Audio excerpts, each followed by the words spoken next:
showing an increase in good things, as a wise football coach once said.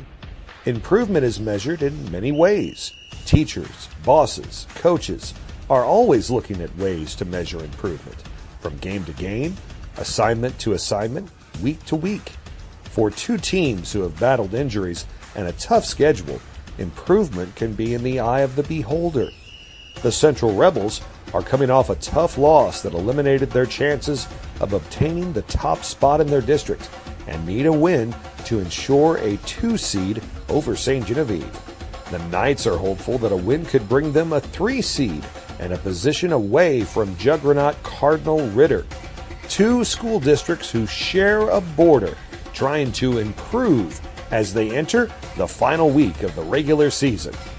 Chad Speaker will have the call, as he has in every contest since this rivalry has been renewed. Coach Jake Whitener will provide the analysis, and Mike Reeves is working the sideline in our season finale. Wyatt Colley will be delivering his flawless camera work, and Jacob Towers is back as executive producer for our final game of the year. And Chad Winch and Knuckleball Primetime have the pregame show next, with Farmington assistant coach Jonathan Bird and Central quarterback and linebacker Jackson Jones. A journey that began in August, improving every week. It's time for Week 9, next on Parkland Sports Live. Ready to roll up your sleeves and dive into a hands-on career? Mineral Area College is ready for you. Their Mac Tech industry and technology programs are all about getting to work and making things happen. Whether you thrive on fixing, building, or just plain problem solving, they've got a pathway for you. Welding, HVAC, auto tech, construction, and more. You'll gain the practical skills and real-world experience needed to thrive in today's job market. Take the first step to a fulfilling career in a Mac Tech program. Apply today at mineralarea.edu. The Department of Mental Health for the state of Missouri is seeking an advanced practice nurse to fill a position on their East-Southeast Regional Forensics mobile team. This position includes daytime travel, a flexible work schedule with remote work options available, at a salary of $130,000 annually, and tremendous benefits. This opening will not last long. To apply for the advanced practice nurse position or any other with the Department of Mental Health, please call 573-218-6800 or go to dmh.mo.gov. The state of Missouri is an equal opportunity employer. We celebrate diversity and are committed to creating an inclusive environment for all employees. Hi, I'm Robin Nagel, and I am the Executive Director at Serenity Hospice Care. I started at Serenity 17 years ago as a social worker, and I've just finished up my first year as a new director. It has always been a profound passion of mine to ensure that our patients are treated with respect, dignity, and most of all, compassion. At Serenity Hospice Care, our staff's #1 priority is excellent patient care. I am honored to continue the mission and values that Serenity Hospice Care was founded on. For information about our services, please visit serenity.hc.org. Here's what people are saying about Cornerstone Furniture in Park Hills. The best staff, knowledgeable and personable. The entire purchasing process was super easy from start to finish. Even the warehouse guy was professional and was able to magically fit an entire bed and 2 mattresses into my vehicle. Cornerstone Furniture at the corner of St. Joe Drive and Parkway Drive in Park Hills. Hi, this is Trent Quialva, owner of Cornerstone Furniture and Mattress, and we are proud to sponsor high school sports.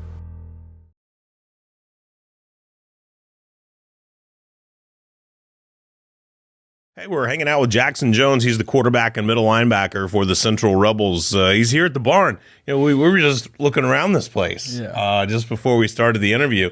What's I mean, you haven't taken it all in, but what's your favorite piece of memorabilia in here? I would say the Champs St. Louis Post-Dispatch out here. Yeah. Yadier Molina was like my favorite player growing up. So catcher. Yeah. Hardcore baseball guy, football guy too. Mm-hmm. So good deal. I like a lot of the stuff in here. we don't want to always get a 360, but there's a lot of cool stuff in here.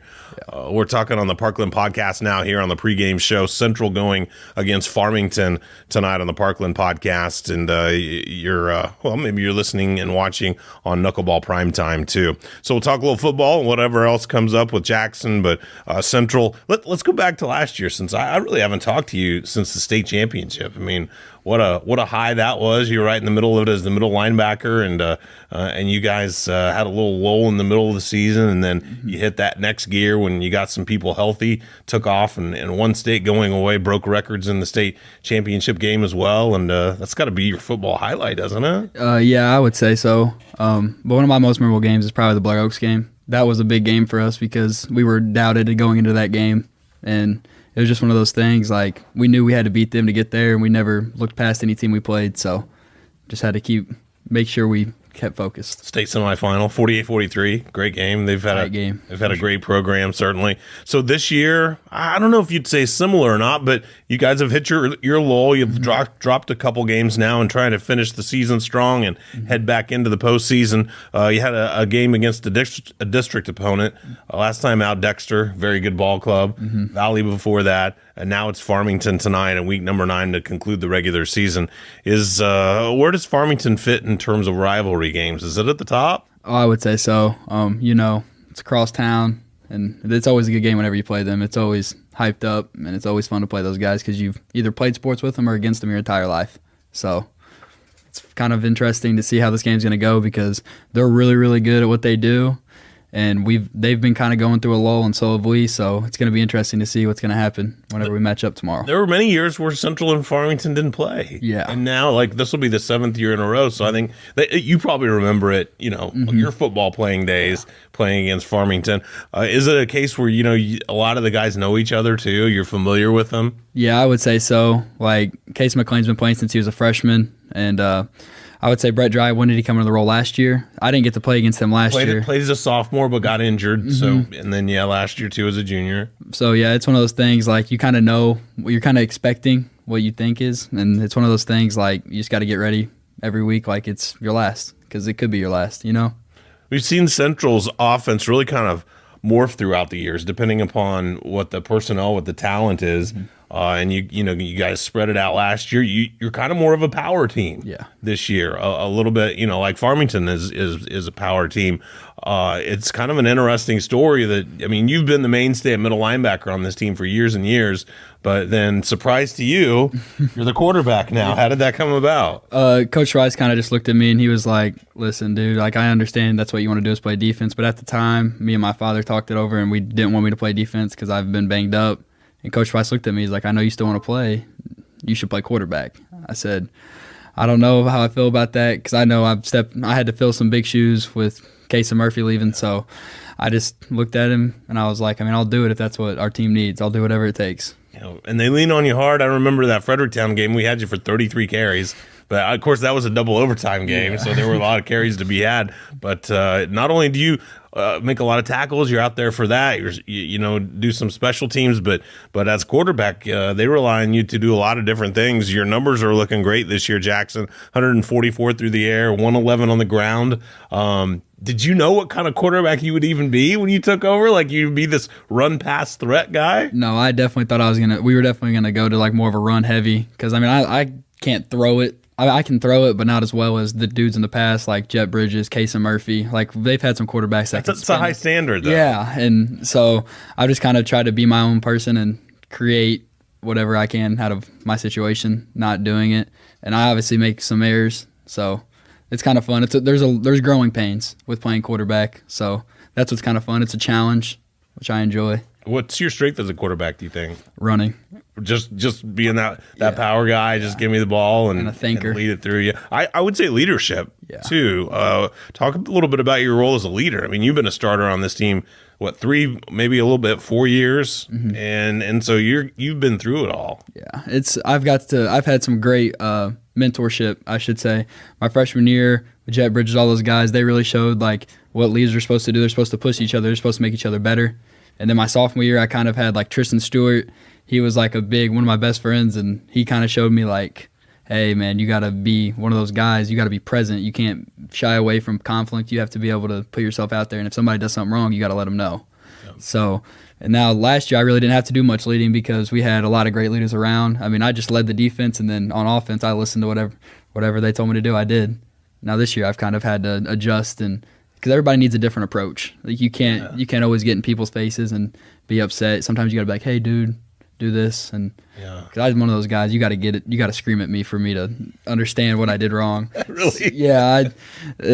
So it's interesting trying to figure out everybody, because it's a relationship you got to build for people to listen to you. That's true. And you have to be the example too. Mm-hmm. Like you can't talk the talk without walking the walk too, right? Sure. Yeah. You have to go out there and do it. Not many people reference the coach of the Central Rebels, Corey Schweiss, without also mentioning your dad, PJ Jones. They're like almost co-head coaches sometimes, it seems like, and Coach Schweiss talks about him reverently that way. What's it like to play? And well, not only for your dad, but you've characterized Coach Schweiss as your second dad too. Oh yeah, Coach Schweiss. I mean, I think the other night at senior night, it was like my dad's first year over here. I was born, so it's been 18 years they've been together, and I've came through the system. Like I've been to practice when I was in 5th grade, watching all those guys, what they did, pushing sleds in the summer, lifting weights hard. So I definitely see Coach Schweiss as second dad, and it's like interesting because my dad is he's like me, he's very emotional. He lets it be known. So like he's not embarrassed, but Coach Schweiss is more of the calm like side of things, and it's interesting because me and my dad definitely butt heads. It's a lot of head-butting, but we understand each other, so it's kind of fun. And then on the Coach Schweiss side of things, he looks at me and he'll grab me sometimes and be like, dude, listen, you got to calm down. Because I do get very upset sometimes. I am very emotional. But it's cool. It's definitely an experience. Yeah. Well, I would rather have a guy that has some fire, though. Yeah. Than a guy that just walks through stuff. And I remember my favorite sport, my best sport growing up was baseball, and I always played for my dad. He was my coach, and I wouldn't change it. It was great. But if there was an example that needed to be made out of somebody, I was the guy. Yeah. He was always harder on me. He expected a lot. Yeah. Do you run into some of that? Yeah, it's one of those things that I kind of enjoy it. I enjoy the challenge of him because he'll always make a comment of another guy doing something. He'll be like, "Oh, he's better than you." Like it's kind of just banter throughout the house. Yeah. My mom's kind of like, you need to calm down on him. Like he's 18. Like he's not. But it's definitely fun. I enjoy it because me and my dad's my best friend. I love my dad. So, but don't get me wrong. There's some times like after the Dexter game, me and him were mad at each other. Yeah. Because it's just you want to win. Yeah. We're just both so competitive, and it's just one of those things like you gotta be better. I was like, I know, but it was one of those things. I was so mad in the moment. I didn't want to admit it to him that I know I needed to do better. Yeah. But. You're right in the middle of everything on both sides of the ball, offense or defense for you? Defense. Yeah, I knew that was going to be the answer. Tell me why. I just like the physicality and also my dad did it, so me and him can kind of. There's been some growing pains with that too, because he's like, "What are you looking at here?" And our defense, we run a lot of good defensive things. Like we do a lot of different things, which kind of confuses people. But at the heart of everything, your defense just needs to be a strong, put-together group, and that's what I feel like our defense does. We stay together. One of our biggest things we say to each other is stay together. And my teammates, like I love all of them, but don't get me wrong, we're like brothers. We get into it sometimes, and I would say like Max Woods showing up for us at the other middle backer spot because early summer, he really wasn't like known. He didn't really make a name for himself, and then we kind of put him in there, and now I would say he's turned into a really good player for us, and he's a rock. He just plays intense, very intense kid, and he's willing to put it all out there. Junior, so he's seeing him take the baton from you. You think? Yeah. Yes. Yeah. Me and him talk a lot, and he's willing to learn. Like he'll ask me questions, he'll ask my dad questions, and like I don't know everything, and I always tell him go ask my dad. My dad's been doing it a lot longer than me, so. But too, we talk about the physical play, the leadership, the emotional side. But you're the coach's kid, and you have all the experience, so they rely on you for the cerebral part of it too. I'm sure. Yeah, it's definitely been kind of tough for me. Like I had to learn, like I have to know more than I did last year. Because last year I only had to know what the defensive guys did.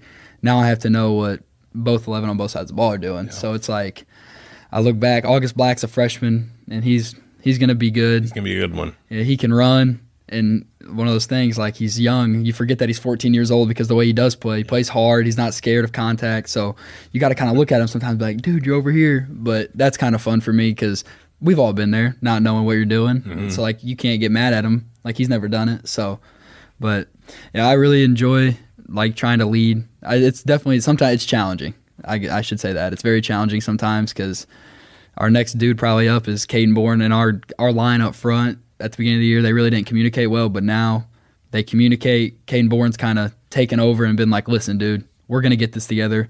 Like, we're going to talk. So, like, it's really cool seeing the growth throughout the year of our line play and how they're finally starting to communicate and understanding why we do things. So, and also the intensity's picked up a lot, which is cool. So you go into week 9 at 5-3. You guys are still ranked in the state. You're ranked 9th this week in Class 3. You're kind of seems like you're kind of locked into that number 2 position in district with the loss to Dexter and then, the victory over some of your other district opponents. So it's not a conference game, but yet it's Farmington. So it still feels like a big one to me. Yeah. It's definitely one of those games you got to go into ready to win. And, like, they're a really, really good ball club. And I would – what's the word I'm looking for? Fortes to their coach, I guess the word would be. Or, like, hats off to their coaches because they do a really good job with those guys up front. They turn – like, they know what they're doing. So it's going to be a good physical game, and they're legit. So it's going to definitely be what's the word? It's going to be a dogfight going into it. What grabs your attention when you watch them and scout them and prepare for them? Well, it looks like the same Farmington I've watched for the last 4 years of high school, the same Reed, but it's one of those things, they got dudes doing it. Like Case McLean, he's a good player. He's going to run it down your face. And then Brett Dry and Josh McCarthy are definitely, they can run. Yeah. You got to take away the one-play home runs, or else they're going to gash you. And you basically are talking about all 3 levels of the option right there. Yeah. McLean with the middle, QB, of course, with Brett as the keeper, and then McCarthy with the kind of the speed guy with the pitch man on the outside. So how best to defend that option attack? You just got to do your job. Then that's what football is. Football is just a game of doing your job, especially on the defensive side. If one guy doesn't do their job, you're hanging somebody else out to dry. And that's where, like, staying together comes in. Like, you do your job. Like, you might not make the play. You might not get your name in the paper, but the dude behind you making the play. And you got to be like, hey, good stuff. Like, we congratulate our up front. Like, our up front doesn't make any plays, like, a lot. Like, they get to have fun on 3rd and long, and it's really cool to watch. If you're making plays, that means they're doing their job, right? Yeah. And I always tell the guys in the back end, you better thank your lineman because you just got that pick. You better thank your lineman because they're the reason you just made that tackle. Up front's going to win us the game tomorrow. If that's what it's going to come down to, is who's willing to do their job. Because up front, Farmington's good too. They do their job. They do their assignment. So it's going to be a fun game. Then they pick apart little things you don't do right. That's what's cool about their offense. They know what they're going to do, and they're going to never stray from it. They're going to do it until you show a little crack in your armor, and then they're just going to attack that one spot. Now, on the other side, I don't want you to give away anything, and I know you won't. But you guys really could have kind of been at your best when you play a power football game this year. But yet, Corey Schweiss always has some extra stuff in the playbook, especially for games like this. So we might see a thing or two, maybe. Not really. We're gonna stick with what we do best, and that right now that is running the football, and which is kind of sucky because you got Karis Foster, you got Barrett Henson, you got all those guys on the outside that can run, and they're legit too. They can play, and I feel like a lot of our guys get overlooked in that sense because we can't throw the ball that well this year, and I will take some of the blame for that. But it's one of those things you got to change with the time. You ain't got 4 guys outside that can run, do all of it. So you complete over half though, 53%. Yeah. And I think it looks to me in watching you guys this year, you're learning, who you can trust as a wide receiver, what routes are maybe the best. We saw in midseason, you went to Cole and Halsey a lot, and yet that August Black or Toomey or Henson or, if you get the ball to those guys in space, they can make some things happen. Some of those things, like you got to know what your guys can and can't do. Yeah. And I really like my guys in space. So that's why we do a lot of quick throws. Like I'm trying to get Karis and Barrett in space because they can run and they're going to make you miss and then they're going to go make a play, which is kind of fun to watch. We had a talk in practice today. I looked over at Coach Calvert. We did some handoff and it's a read. And I was like, I'm going to give it to Karis. He's like, why? I said, he can run better than me. That's a fact. I like watching him in space. He can dance. So it's cool to watch him. It's going to be cool to watch him over the next few years grow as a player and as a person. Yeah. So. What's in the future for you? More football, you think? I don't really, yeah. Think Yes, so? sir. More football. That's the plan as of right now. We'll be eager to see. So, Yeah. congratulations on all your success. Thanks for joining us in the barn tonight. Sir, thank you. Jackson Jones joining us on the Parkland Podcast pregame show, and right here on Knuckleball Primetime as well. Farmington and Central. It's the St. Francis County rivalry on Parkland Sports Live.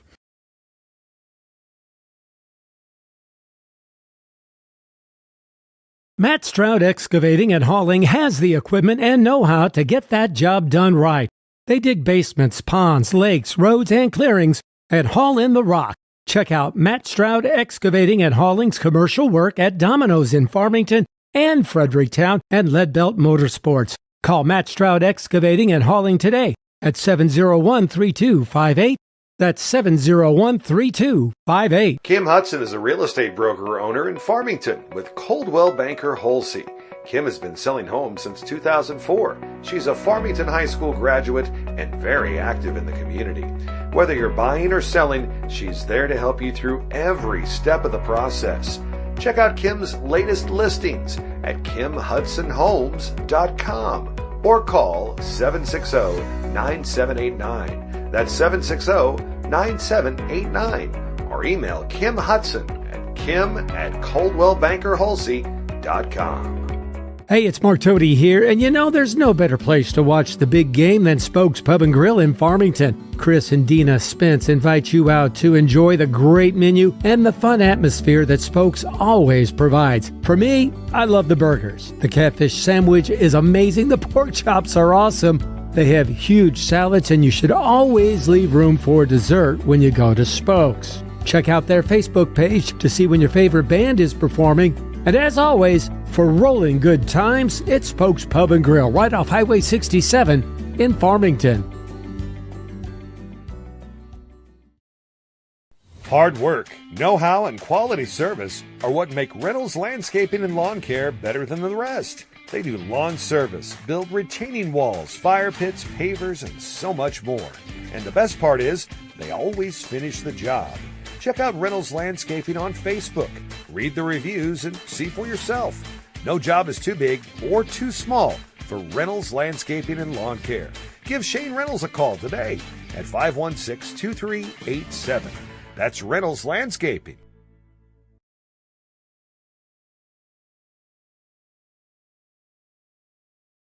Jonathan Bird joining us here in the barn on Parkland Sports Live and Knuckleball Primetime. You might be watching the pregame show, Farmington against Central, or just watching this on Knuckleball Primetime. Jonathan Bird, the offensive coordinator for the Farmington Knights. The offense really started cranking there about midseason.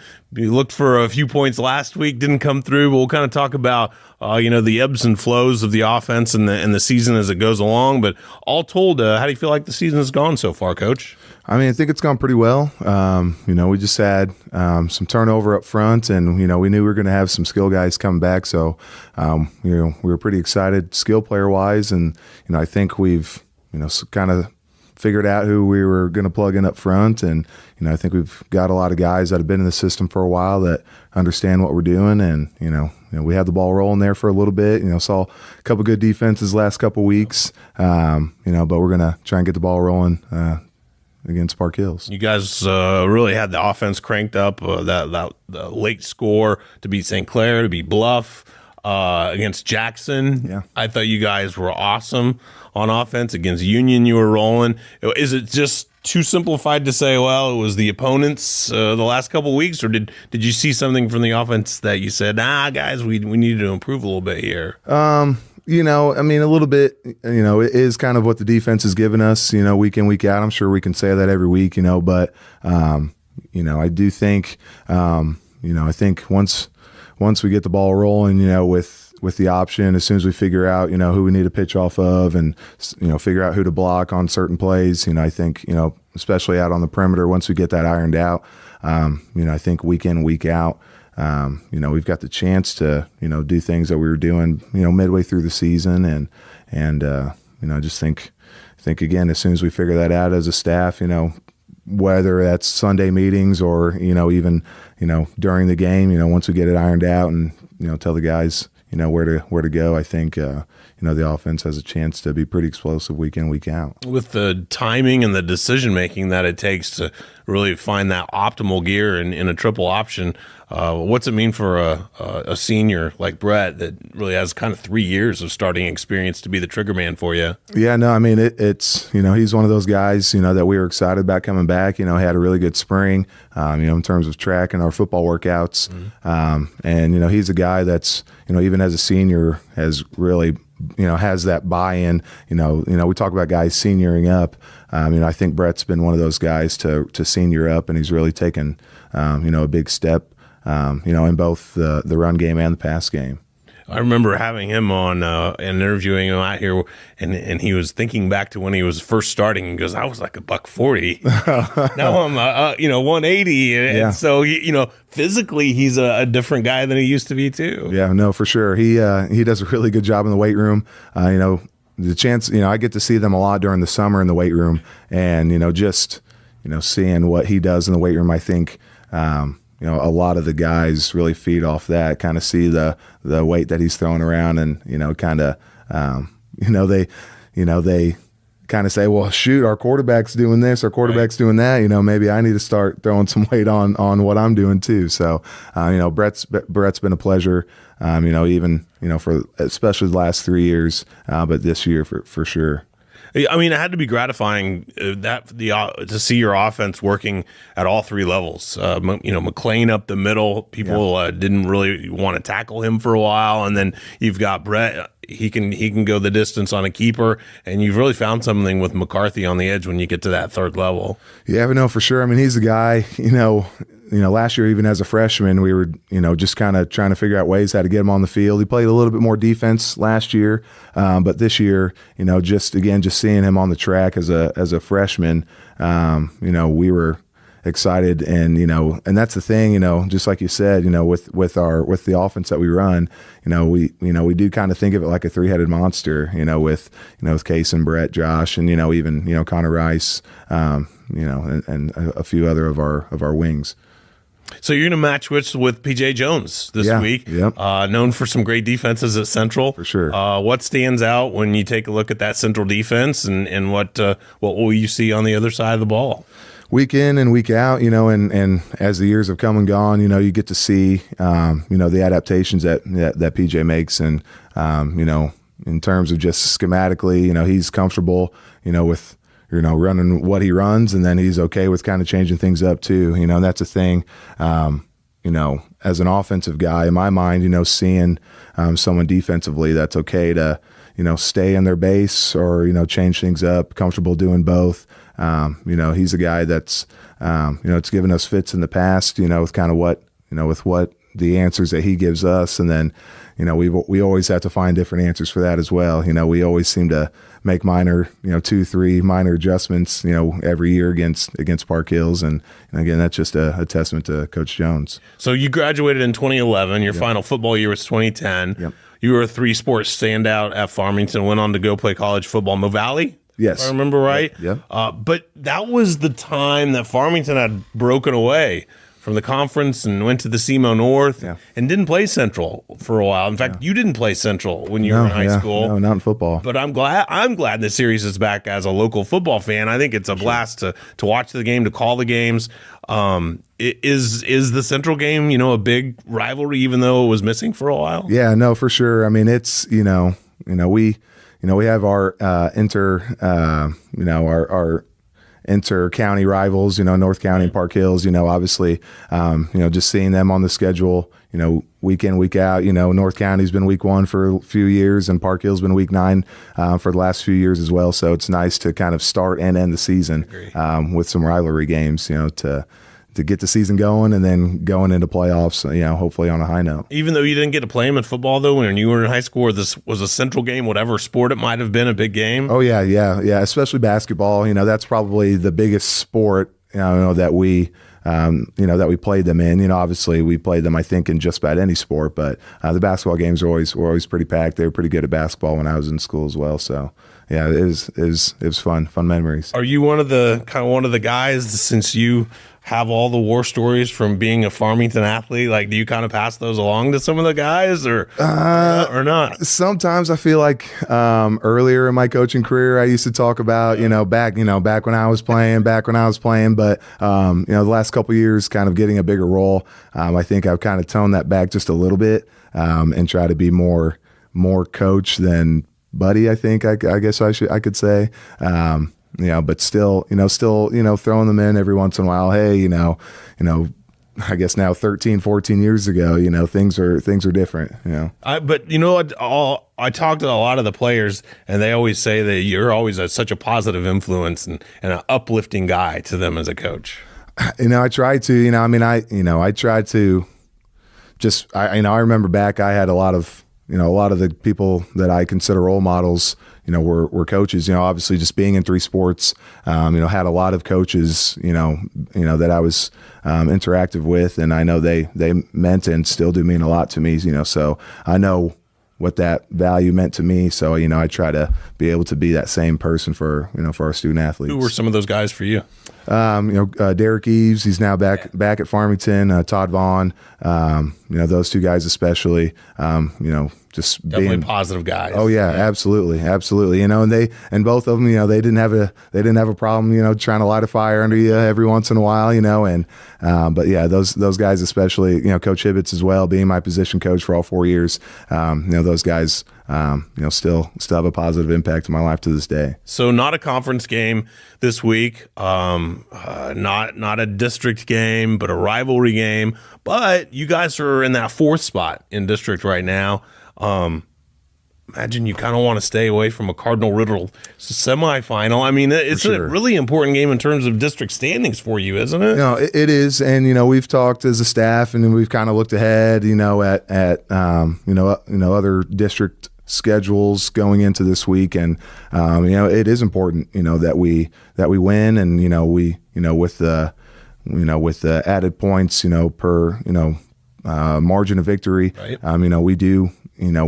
We understand the importance of trying to get to that 3rd seed, because we would like to see Cape again in districts before potentially seeing Cardinal Ritter in the district championship. The series, the kind of reignited series with Central, has been a close series in the last 7 tries. Yeah. Central's won the last 4, but you guys won 3 before that, so it's been really close in that respect. The games, though, haven't been super close. Yeah. The 2020 game was a field goal game, 17-14 over there. You guys won that one, but most of the other ones haven't really been that close. But I think this feels like it could be tonight. Yeah, no, I do too. It helps, when a graduating class at Park Hills is out of school now. It definitely helps. But Park Hills still has dudes there. Again, we've had to rack our brains offensively, defensively. They do a lot offensively. Personnel wise, formation wise. That if we're not disciplined defensively, could give us fits. And then offensively, kind of same thing, we touched on it earlier about PJ, we always are having to make adjustments in game, what we do throughout the week. And then again, in game, we're always having to make adjustments for what PJ gives us defensively. This has been a game traditionally late in the season is when it's been played. We know Corey Schweiss's playbook is huge, and he throws some stuff in that you. How about you guys? Are you saving a little in the back of the playbook for this game? Maybe we'll see a few things. I mean, there's a chance, but at the same time, we come in on Sundays and we talk. We really like personnel. We really like our guys. We like our personnel groups that we have out there. And we're kind of in the boat of so long as we can take care of the box. So long as we understand who our reads are, we do like what we run, and we do like kind of not necessarily sticking with the playbook, but at the same time, just a few wrinkles on a couple of plays, going into the weekend. We try to make those wrinkles week in and week out too. We try to install, a variation of one of our plays week in and week out. And, we try to get out on the field, 2-3 times a game. But I think this week may be a week where, we feel comfortable with just kind of lining up and taking care of, what we need to take care of. You have the same keys on the board every week, or are they different? Again, kind of depends on how the game Friday goes, but, for the most part, our keys don't change a whole lot. Just depending on what, defense we get, it changes our reads, but not necessarily the keys week in and week out. Week in, week out, our keys probably do typically stay the same. Our goals week in and week out typically stay the same.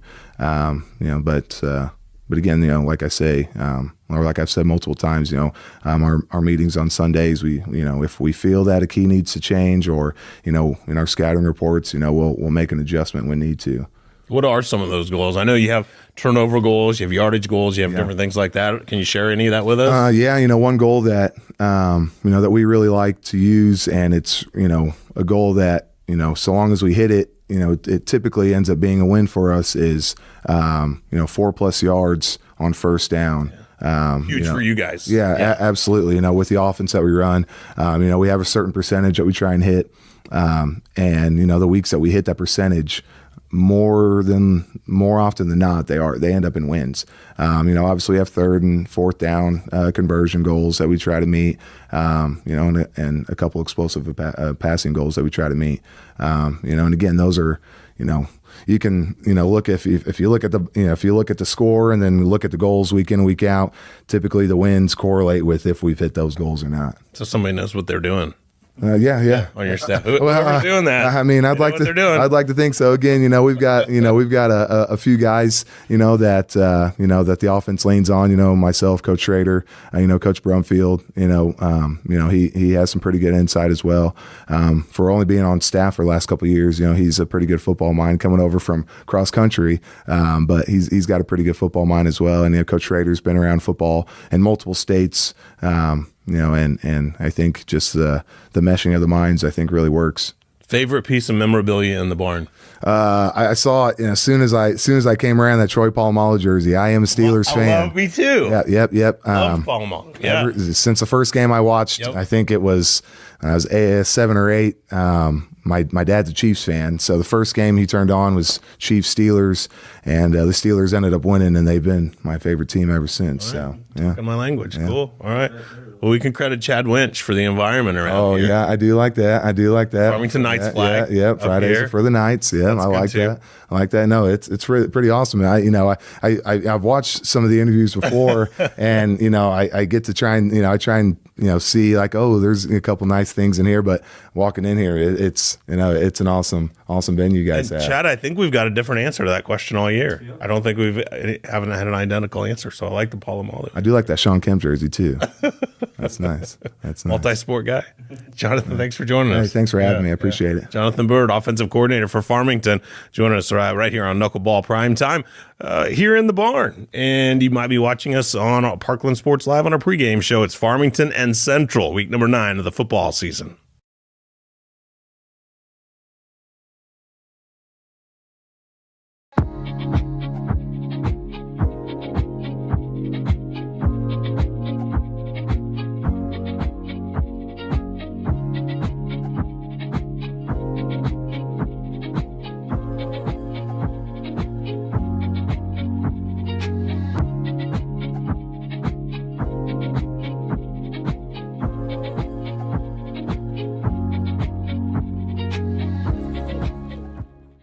There's no better place for a night out than Four Towns in downtown Park Hills. They have delicious food, an exciting atmosphere, and the best outdoor patio area in the Parkland.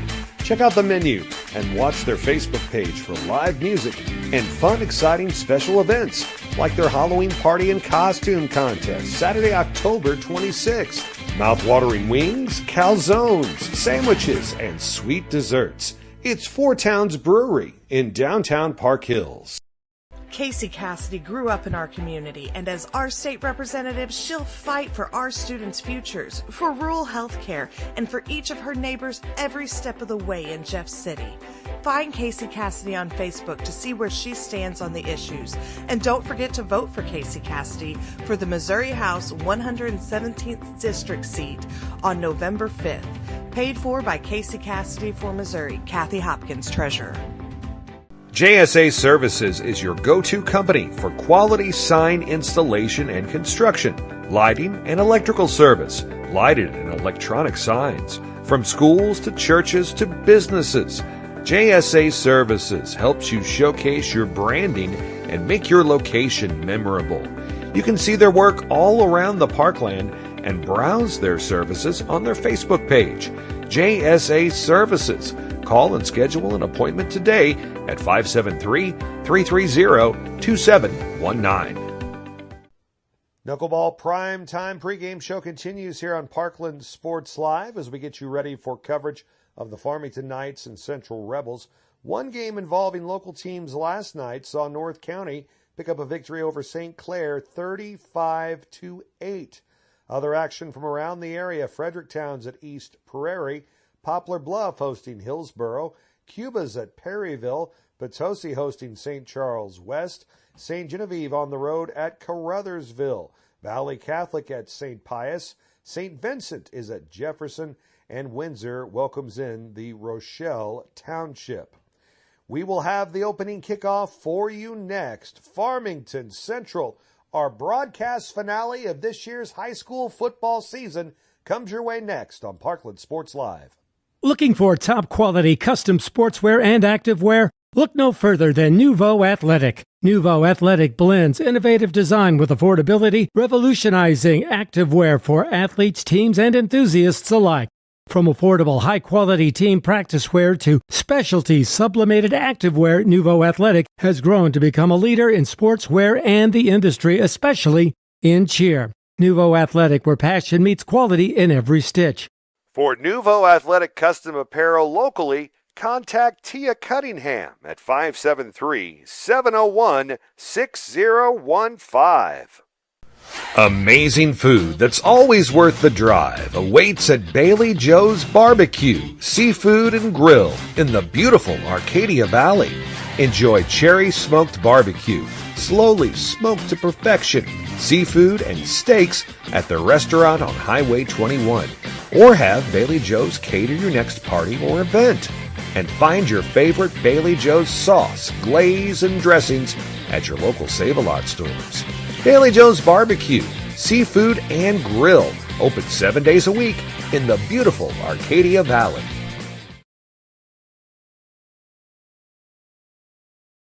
Leaves turn to their golds and the reds. The football season shifts from the regular season to the playoffs, but one more kickoff to go. And thanks so much for joining us one more time on Parkland Sports Live. I'm Chad Speaker.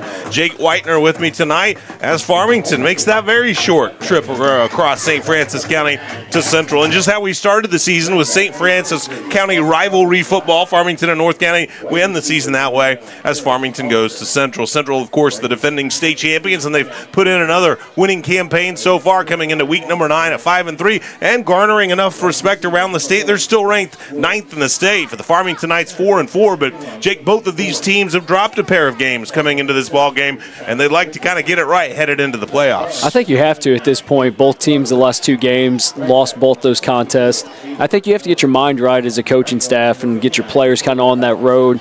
That this game does have some implications for one side more than the other, but at the same point, you want to see your kids, number one, come out healthy as you enter district play next week, but number two, make sure they can compete, clean up errors if they're still having those mistakes in week 9 to prepare themselves for week 1 of districts next week. Central played a district opponent last week, the top seed in that district as it stands right now, Dexter, and Central is pretty much locked in to that number 2 seed in their Class 3 district. For Farmington, they've got an opportunity to flip up a spot. St. Mary's South is the 3 seed. Farmington with a chance maybe to flip up to that 3 seed. They're number 4 right now, and what would that mean? Well, it would mean you could avoid a matchup with Cardinal Ritter, the top seed in the semifinals, and maybe Cape is no picnic and no consolation prize, but still an opportunity for Farmington maybe to make a move in their district, what they would sure like to do. But I think even more so, I think they just flat want to beat Central. I think so. If you look at this contest, if you look at it on paper, however you want to view this,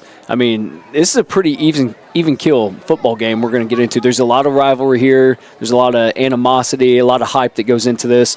But I do have to agree with you, Chad. There's one side that benefits a little bit more, if they can produce a pretty productive win tonight to maybe boost themselves, as you said, to stay away from Cardinal Ritter until you get to the district championship. Where on the flip side, you have Central, who we know they're going to be locked in at the number 2 with that head-to-head matchup in the 3 overtime win with St. Jen. So they're going to flip-flop spots there. But with that being said, there's still a lot to be said about what this football game is going to entitle. Maybe a boost of confidence for next week, coming off those 0-2 slumps for both programs. So Farmington maybe does have an edge of what could benefit them into district play. But on the flip side, I think both teams want to win this football game tonight. Mike Reeves, their man on the field tonight. Mike, you've been involved and covered just a game or two in this rivalry over the years in all sorts of sports. What's this rivalry feel like? It's what it usually feels like whenever you get the county schools involved, and it always just doesn't seem to matter. And I always go into it thinking more along the big picture. Well, big picture tonight doesn't have a boatload of meaning, but then you think these two teams are going to play each other, and Eric Krupe will flat out tell you, he told me last week after their game that it's a rivalry game. It means the world. It means a lot. It means a ton to me. It means a lot to these kids, and I think that they've approached it that way. I know both want to look ahead a little bit to what the districts look like, but at the same time, guys, it is a rivalry, and whether it be Farmington, North County, whether it be in some years Central and North County, no matter how this matches up in football, it's always an important night for the two programs, the two schools, and I sense that the same tonight, regardless what the future implications are. A great shot along the sideline there of Mike Reeves, our cameraman Wyatt Cawley always does such a great job. Jacob Towers, our engineer and our producer tonight, and under his ingenuity, we're hoping to debut replay tonight. So for some of those big plays, we'll replay those for you, and Jake Whitener will offer a little bit of additional analysis as we break down some of those big plays on our replay tonight. The difference too, Jake, you don't know how it's going to play out as the playoffs unfold, but a win or a loss tonight could maybe mean the difference between a winning season for Farmington or not. Now, you go back to, we talked about it off air, you go back in the longevity of what Eric Krupe's endured. You know, the first few seasons were bumpy, transition period, but he's done a great job of instilling and staying with the lock-in focus process to finish. That's always the one thing he'll tell you is finish the process.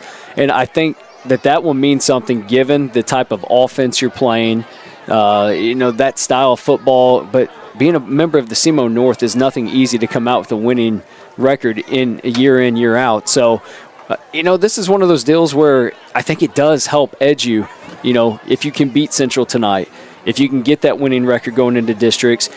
A lot of guys are going to look at that district and go, man, there's Cardinal Ritter and there's Cape. But at the same point, that's 2 and 3 games. You still have some time before you match up with them.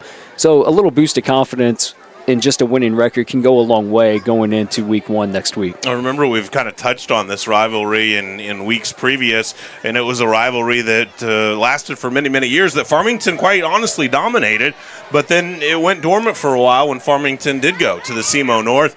It resumed 7 years ago. Farmington won the first 3 games in the series. Central has won the last 4 in the series, and while the series itself now, since the resumption of the rivalry, has been close, the games themselves haven't been particularly close. There's been one close game. It was a 17-14 victory in 2020 for Farmington, a 3-point win. But other than that, the disparity's been pretty wide in the games themselves. I have a feeling, though, that I think this could be a really good, competitive, tight, close game. Well, with the amount of games that we've seen either both Farmington and Central this year, that Central always brings the excitement that usually goes to overtime. So to know what it's going to be, teams of these caliber, last possession may win the football game. That seems to be how Central's done it all year. You look at the Potosi game that they had, it was Potosi's up late in the game. It was under a minute. Central scores, then Central gets a pick 6 to wind up winning by a score and a half. This is going to probably be, as I'd like to call an old-fashioned slobber knocker. I really think we're in for one tonight to where it's going to be a Mike Tyson, 12-round whoever can get that one lasting blow in may win this football game. I think it's going to be old-fashioned in another sense, too. You've got a triple option attack going against really what has transformed into a power unit for Central. They go from the spread last year, of course, the high-flying team directed by Casey Murphy, but you've got kind of a power quarterback now with Jackson Jones. They like to keep most things between the tackles. They'll try to pop it outside with Karis Foster every now and again, but really, for the most part, they play power football as well. And we want to thank you for joining us on our Knuckleball Primetime pregame show. Knuckleball Primetime, part of the Barn Podcast Network on YouTube. Gives you great local and national sports content, high school, college, and the pros. If you're into it, they're into it. Watch for new uploads, brought to you as always by the Barn Media Group. Want to thank Jason Lowry as well. We kind of had an idea once the Parkland Podcast took off. Hey, why don't we try to get the best people around the area we can together and see if we can do some football games this year? And I think it's turned out great, and we're so happy that you've decided to enjoy us watching it on YouTube or Facebook or wherever else. We've had just such a blast bringing it to you all year long. It's been great. I just don't know, when you say you got the best around, I don't know how you guys wound up with me, though. I think I was like last on the list that said yes to it, maybe. First name we had. Farmington, you thought Farmington would take the ball first if they won the toss. Farmington will take the ball first as they will receive the kickoff, as they'll line up from our left as we look at and show you the pictures as well. That means, of course, Central going to be kicking off from our right to our left. Central in the blue jerseys. They've got the red hats, white pants. Farmington in those black pants, white shirts. They've got the golden helmets. And instead of the F this year, they've got the Knights on the side of the helmets. What's one of the coolest things, I actually checked them out during our football game last night, our middle school football game, and they're clip-ons. They go over the top. They're a sleeve that you can put on, put your face mask back on just to change up the look of your uniforms. McLean and McCarthy deep, but instead Central kicks this one short, and Farmington is able to cover it up as the Knights are falling on it with Casey Gilbert. So Farmington will get some good field position as we start the first possession of the ball game. And they're led by Brett Dry, a multi-talented quarterback, can run and can pass. Kason McLean, the 4-year starter at that fullback or F position. On the wings will be Josh McCarthy and Connor Rice. Farmington's offensive line looks like this. Corey Crawford in the middle. Connor Farrell and Scott Fripper the guards. Wyatt McDowell, Keaton Gibbs are the tackles. Ian Zoner, the wide receiver. In for an injured Tatum Tinsley tonight will be Isaac Owens, a usual lineman, but will play the tight end position. And on the first play of the game, here's a quarterback keeper around the right side that goes the length of the field for a touchdown, 57 yards, and Farmington is on the board. And let's see it again. Well, there's not much to say about that. It was great. We talked about Farmington wanting to get to the third option. They didn't have to get to 3 because number 2 was there. They sealed the edge. The read key on crashed down on Casey McLean, and off 57 yards was Brett Dry on one play. Farmington goes the length of the field, or the field that they had anyway, on their very first play, and nobody could catch Brett Dry. Brett Dry has been a great runner for this team. In fact, he leads them in yards per game at 99 yards per game. He's on the way to, well, over 100 tonight. The snap is through, the hold is down, and the extra point sails up and in by Ian Zoner. Farmington takes their first possession and goes down the field on one play as we head down to the field and Mike Reeves. Because that term sometimes untouched, went to the end zone, untouched. Sometimes it's a little bit overused. You got a little better angle of it over on your side. I'm on the Farmington side of the field to begin with. Guys, was he ever touched on that run? It's sometimes overused, but he had open space just about from the time that he tucked it to run. Well, when you have Casey McLean inside, obviously you're going to crash down. But no, Mike, to answer your question, the closest the guy was about 3 yards, but that was 24 yards into the run. So he was untouched and barely had a guy breathing down his back. Wow, one play, and there you go. We didn't even get to meet the defense right there, but we'll meet the kicking teams and want to say hello and thank you to our friends at Four Towns Brewery.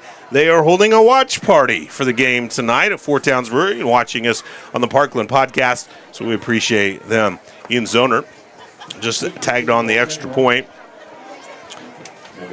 He'll step in to boot it away. Deep man for Central will be Karis Foster. Talked about that multi-talented quarterback for Farmington that only used one play and went 57 yards for the score. We'll see one for the Rebels as well. You heard from him on our Knuckleball Primetime pregame show, Jackson Jones. So Ian Zoner approaches the ball, and he dinks it over the front line of the kickoff return team. The up man gets it. That's August Black. He can run. August Black taking it up the middle and chopped down at the 44-yard line. Good, strong return for him. Let's meet the offense of Central now. Jackson Jones, the quarterback. He rushes for 111 on the year. He throws for 144. Caden Boren is the offensive lineman right in the middle of the center. Dakota Bowers, Hayden Carver are the guards. You've got Abel Mills out there at a tackle position, along with Silas Richardson. In the backfield, we'll see Karis Foster. See Colin Holsey as a wide receiver and tight end, along with Nick Fowler. Max Woods and August Black will mix in there as well. So 1st and 10 for Central from their own 44-yard line. And you've got Jackson Jones barking it out and taking it straight up the middle. They're trying to push that pile forward, and it'll be a 3-yard gain for Jackson Jones. Let's meet the Farmington defense now. It's gone through a little bit of transformation. Chase Buchanan, Joey Bales along that defensive front. Isaac Owens and Colin Wench. Linebackers are Kason McLean, Coy Fripp, Caleb Leask. And in the defensive backfield, we'll see Brett Dry and Ian Zoner. Josh McCarthy is joined by Connor Rice back there to start things off. You know, Chad, and I think it's going to be, I'm assuming if you're Farmington, you automatically assume Jackson Jones is going to take most of the lead on offense. It's going to be curious to see how quick they get Foster into this ball game. They've got August Black, I believe, back there with him right now. Indeed, they'll throw a flip pass to August Black over to the right side. No gain on the play as Kason McLean fills over there from his middle linebacker position. But if there's a guy that's fired up and motivated, Kason McLean, a 4-year starter for Farmington. This will be last regular season chance for him in a rivalry game here. And I think he's probably going to leave a lasting impression on this to go out and make sure he wins one rivalry game this year. Didn't open up great against North County. Was very stoked about that game. Didn't go in their favor. I have a feeling you're probably going to get the best of number 26 tonight from Farmington. Farmington without the services of Tatum Tinsley, a playmaker for them, so they've reshuffled that defensive backfield a little bit. Connor Rice goes from a linebacker to a defensive back position. 3rd and long for Central. And the officials whistle that one to a halt. Either a timeout or they caught him for too much time. It's a timeout by Farmington, in fact. And let's go ahead and step aside with them. It's Farmington on top 7-0. 10:05 remaining in the first quarter. And we're back after this on Parkland Sports Live. Ready to roll up your sleeves and dive into a hands-on career? Mineral Area College is ready for you. Their Mac Tech industry and technology programs are all about getting to work and making things happen. Whether you thrive on fixing, building, or just plain problem solving, they've got a pathway for you. Welding, HVAC, auto tech, construction, and more. You'll gain the practical skills and real-world experience needed to thrive in today's job market. Take the first step to a fulfilling career in a Mac Tech program. Apply today at mineralarea.edu. Farmington on top 7-0. Their drive went one play. They're trying to throw a 3-and-out here at Central on their first defensive possession. Farmington takes a timeout. Central going to spread it out a little bit with Jackson Jones deploying wide receivers all over the field. 3 to the left, 2 to the right side. Jones back in that pistol, flips it quickly over to the left side to Karis Foster. Foster nearing first down yardage, gains 5, bringing up a 4th and 3. And Jake, as Farmington broke down Central's offense, they counted 57 formations that Central has thrown at the opposition this year. Well, we know Corey Schweiss's playbook is voluminous. Well, that makes you waste time during practice. And that's something people need to understand. Those formations, you have to calculate how do you align. It wastes a lot of time recognizing formations when you do that as an offense. 4th and 3. Jones tries to bark it out on a hard count to try to get the first down by Farmington jumping off. Instead, he'll step back and punt it, and he boots it almost straight back up a silo, but it tapped into a Farmington player. I think Central's got this. The officials coming together to talk about it, but Dakota Bowers recovered that, and it looked to me, Jake, like it hit a Farmington player first. It did. The up Rarely back, will you see a punt backtrack like that. Well, normally your punt team's going to down that, so you don't get the negative yards. But unfortunately, I believe it was Isaac Owens was standing there still engaging his block, and the Peter call, which is what we tell kids, get away from the ball, Peter, and it just happened to hit his calf, and he didn't see it coming because he was still engaged on the block. Hard to blame him. He was 10, 12 yards away from where that thing It definitely bounced. took a big bounce back.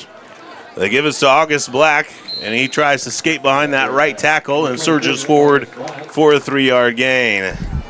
Guys, just watching the way that play developed, Jake, I'm with you. I don't know how in the world you could blame him for that. I had a real good look at it, and he's still engaged. He's still thinking the play is alive, and it just comes back and clips him somewhere around the ankle or the calf. I can't find any way that you place real blame on that, although it's a bad break.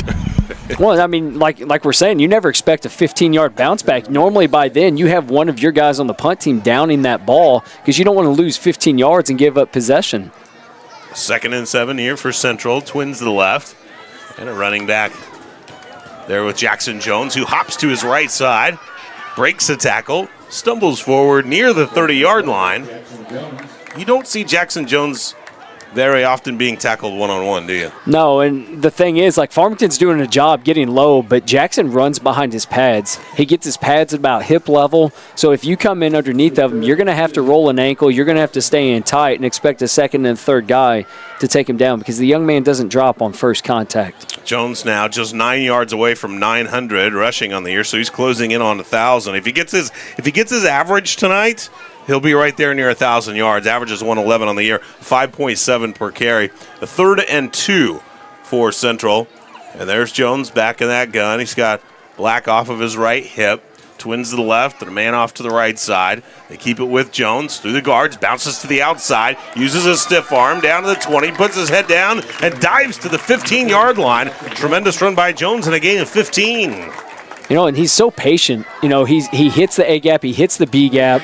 He knows that those linebackers are going to fill on that ISO, but then he does a great job finding that outside C exterior gap and getting around the edge. 1st and 10 for Central. They've got it just outside of their own 15-yard line. And they're trying to come up with what could be the equalizer here. Down 7. 7:19 remaining in the first quarter. Farmington took one play and took it 57 yards for a score. Central trying to push down the length of the field here. They've already been able to move the stick several times. Here's Jones. Gives to August Black. Black rushes to the left side. McCarthy hauls him down there at the 15-yard line. Gain of just a yard for Black. So August Black certainly among the stable of good young talent on this team. Only a freshman. Karis Foster certainly in that group as well. Foster second on the team in rushing. 392 yards for him. He's an 8.2 guy per carry. August Black has only got the ball 28 times coming in to tonight's game. Twins to the right, twins to the left. And there's Jackson Jones taking a look at this 2nd and 9. They'll go to Toomey this time. And Toomey is able to get behind that line surge. Or beg your pardon, that was Barrett Henson.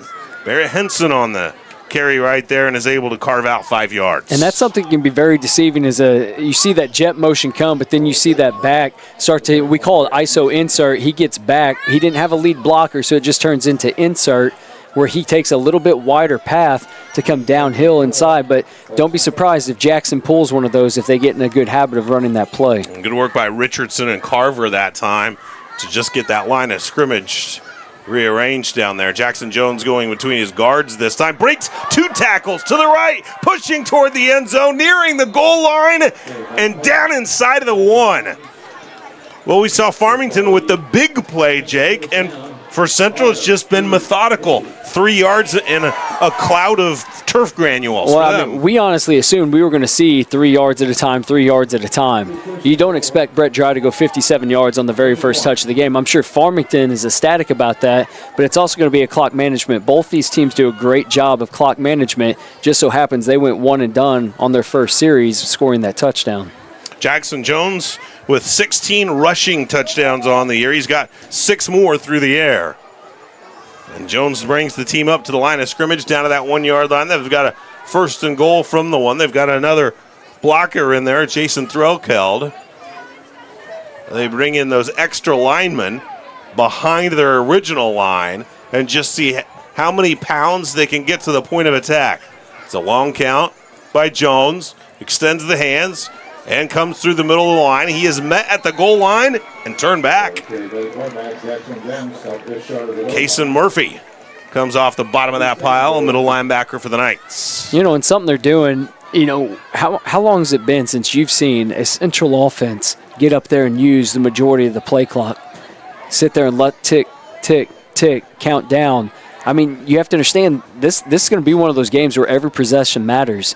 You don't want to get up there, false start. You don't want to get up there and also have maybe, a misunderstanding on plays where you don't get in and score on this possession. I was thinking the same thing coming into tonight. This figures to be a low possession ball game tonight. Of course, if Farmington keeps scoring in one play, that could change things a little bit. It could. But I agree with you, yes, by all means. So Jones once again in the backfield, takes the snap, tries to attack again, and this time he gets it across the goal line. The 1 yard touchdown run by Jackson Jones, his 17th of the season. And the Central's an extra point from tying this one up. Let's take a look at that touchdown one more time. And the great thing about this when you see this is watching Jackson Jones. As he gets up there, he controls this offensive line of scrimmage. For you guys watching instant replay, you got 2 extra linemen in the backfield as lead blockers here, but he chooses to go left side. That's just QB ISO behind a whole lot of men in the backfield. Central will go for 2 to try to take the lead. Twins to the right, a tight end off to the left, and August Black in the backfield alongside of the quarterback Jackson Jones. So Central going for 2, trying to take the lead. Jones rolls to the right. Extending, fires to the end zone, and out of bounds. Pass is incomplete.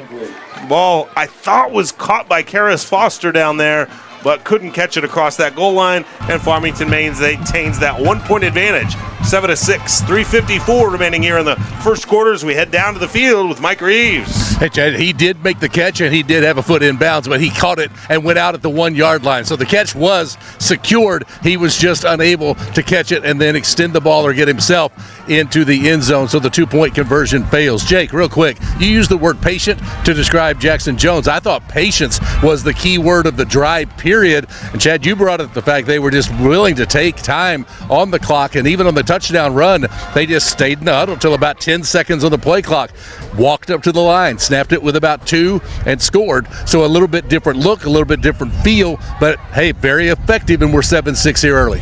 Mike, you told us about catching that ball just outside of the end zone. It seemed like the Farmington defender did a pretty nice job finding that goal line and kind of forcing it up and out in front of it. How important is that? The awareness where, if he catches it where he is now, I'm good. He can catch that. I can force him out. I got to make sure that he doesn't make that catch where 2 points go on the board, and a very good field awareness. And you hear so much about coaches talking about knowing the game, and playing the situation. He did a great job there. Nick Fowler kicking it away for Central once again. It is a short, quick, and fielded by a Farmington up man, Ian Zoner right there. So Farmington will once again have a shorter field. And let's see if Central can force them into driving the length of the field like the Farmington defense kind of forced Central into here. I think we're seeing a flip of, depending on this, we're only looking at 1 possession each, 2 if you technically claim the hit punt to return. But, Mike, just to let you know the patience, it was 38 yards, and it took almost 6 minutes to go 38 yards. That's how methodical the Central offense is, was with ticking time off that clock. And Central only got it back after a punt that was off of a Farmington player. As Farmington gets to that third level of their option, McCarthy sails over to the right, jumps a man, and gains 12 yards. And that's one thing that a lot of people don't know that rule in high school football. A hurdle is actually illegal unless the defender is on the ground. His knee or hand has got to be on the ground. So when you see a guy leap in high school athletics, if the guy is not on the ground, he's in a tackling position. It's actually an unsportsmanlike for safety issues. So it's a good thing that Josh saw him going down towards his legs and then took the leap, because if he would have hurdled him while he was in the upright position, they would have been facing a penalty on it. So that one looked clean to you? That was clean because he was going down for a leg tackle, yes. Can't tell you how excited the Farmington coaches are that Josh McCarthy is only a sophomore. 3:17 and counting down in the first, and a 7-6 lead for the Knights. And here's a keeper by Brett Dry, the quarterback. Brett behind that left tackle surges forward. He's close to the 40-yard line, and a gain of 8 yards for Brett Dry. So Dry with only 2 carries in this game so far. He's got 65 yards rushing. And It's just hard, though, because Case and McLean, Central and Farmington, they know each other. These kids, play off-season sports with each other. They've played it since they were in Little League. So, I mean, they have a feel for each other. And when you see Casey McLean, who's a 4-year starter, kind of like you do with Jackson Jones, you assume he's going to be that brunt force, and he's the guy you have to stop. And so far tonight, Brett Dry has been their guy. We haven't even seen Kaysen touch the ball yet, have we? And they fake it to him, and Dry wants to go up top. He's sailing it down the middle of the field along the seam, but Karras Foster is there, step for step, skies up, and hauls it in. What a play by Karras Foster, an athletic interception. Let's see it again. And this is one of those that as you watch the receiver take off from the slot here, as he takes off, he's just got a seam route in Embry, and this is just a compete for the ball. It's one of those as the ball's in the air, Foster takes the inside hip, and it's one that Jack Embry just needs to go up and become the defensive player on that route. Terrific job by Jacob Towers, our engineer and our producer, with the replays right there. We'll go down to the field and talk to Mike here in just a moment, but Jake, you just talked about a game that you thought might be a low possession game. Does that amplify a turnover like that? Oh, I think it does. The only bad thing is how far back in your territory you are right now. You have to play clean football at this point.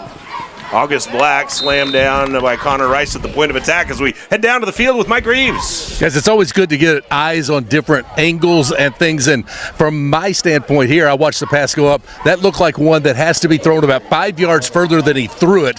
I know he's throwing it to where he thinks his receiver will end up, but where the defender was, do you really have time as a quarterback, guys, to recognize that? You throw that 5 yards further, and the only guy who can catch it is your receiver. I thought he left it a little short.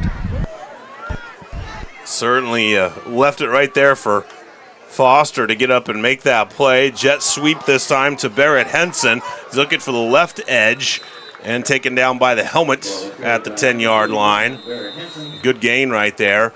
And a man is down on the field. Gain of, call it, 2.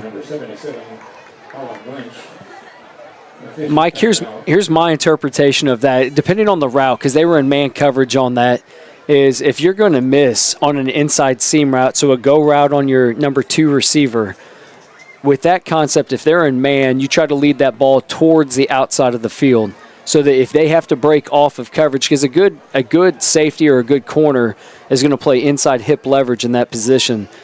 If that ball, given that the outside guy ran a short route, leads the outside of the field open, if you're going to miss, you miss long and outside. Just so that he has a chance. If he's got a break on it, he can break away from the safety. I agree. The ball was just a tad underthrown and towards the center of the field instead of towards the outside of the hash mark. I'd like to thank a few of our sponsors here. Matt Strat Excavating, 573-756-2808, and Ryan Blankenship Insurance Agency. And you can go online, rbibrokerage.com. We step aside for an injury timeout with Farmington on top, 7-6. Central ball with a 3rd and 8 at their own 10. 1:36 remaining in the first quarter when we come back on Parkland Sports Live.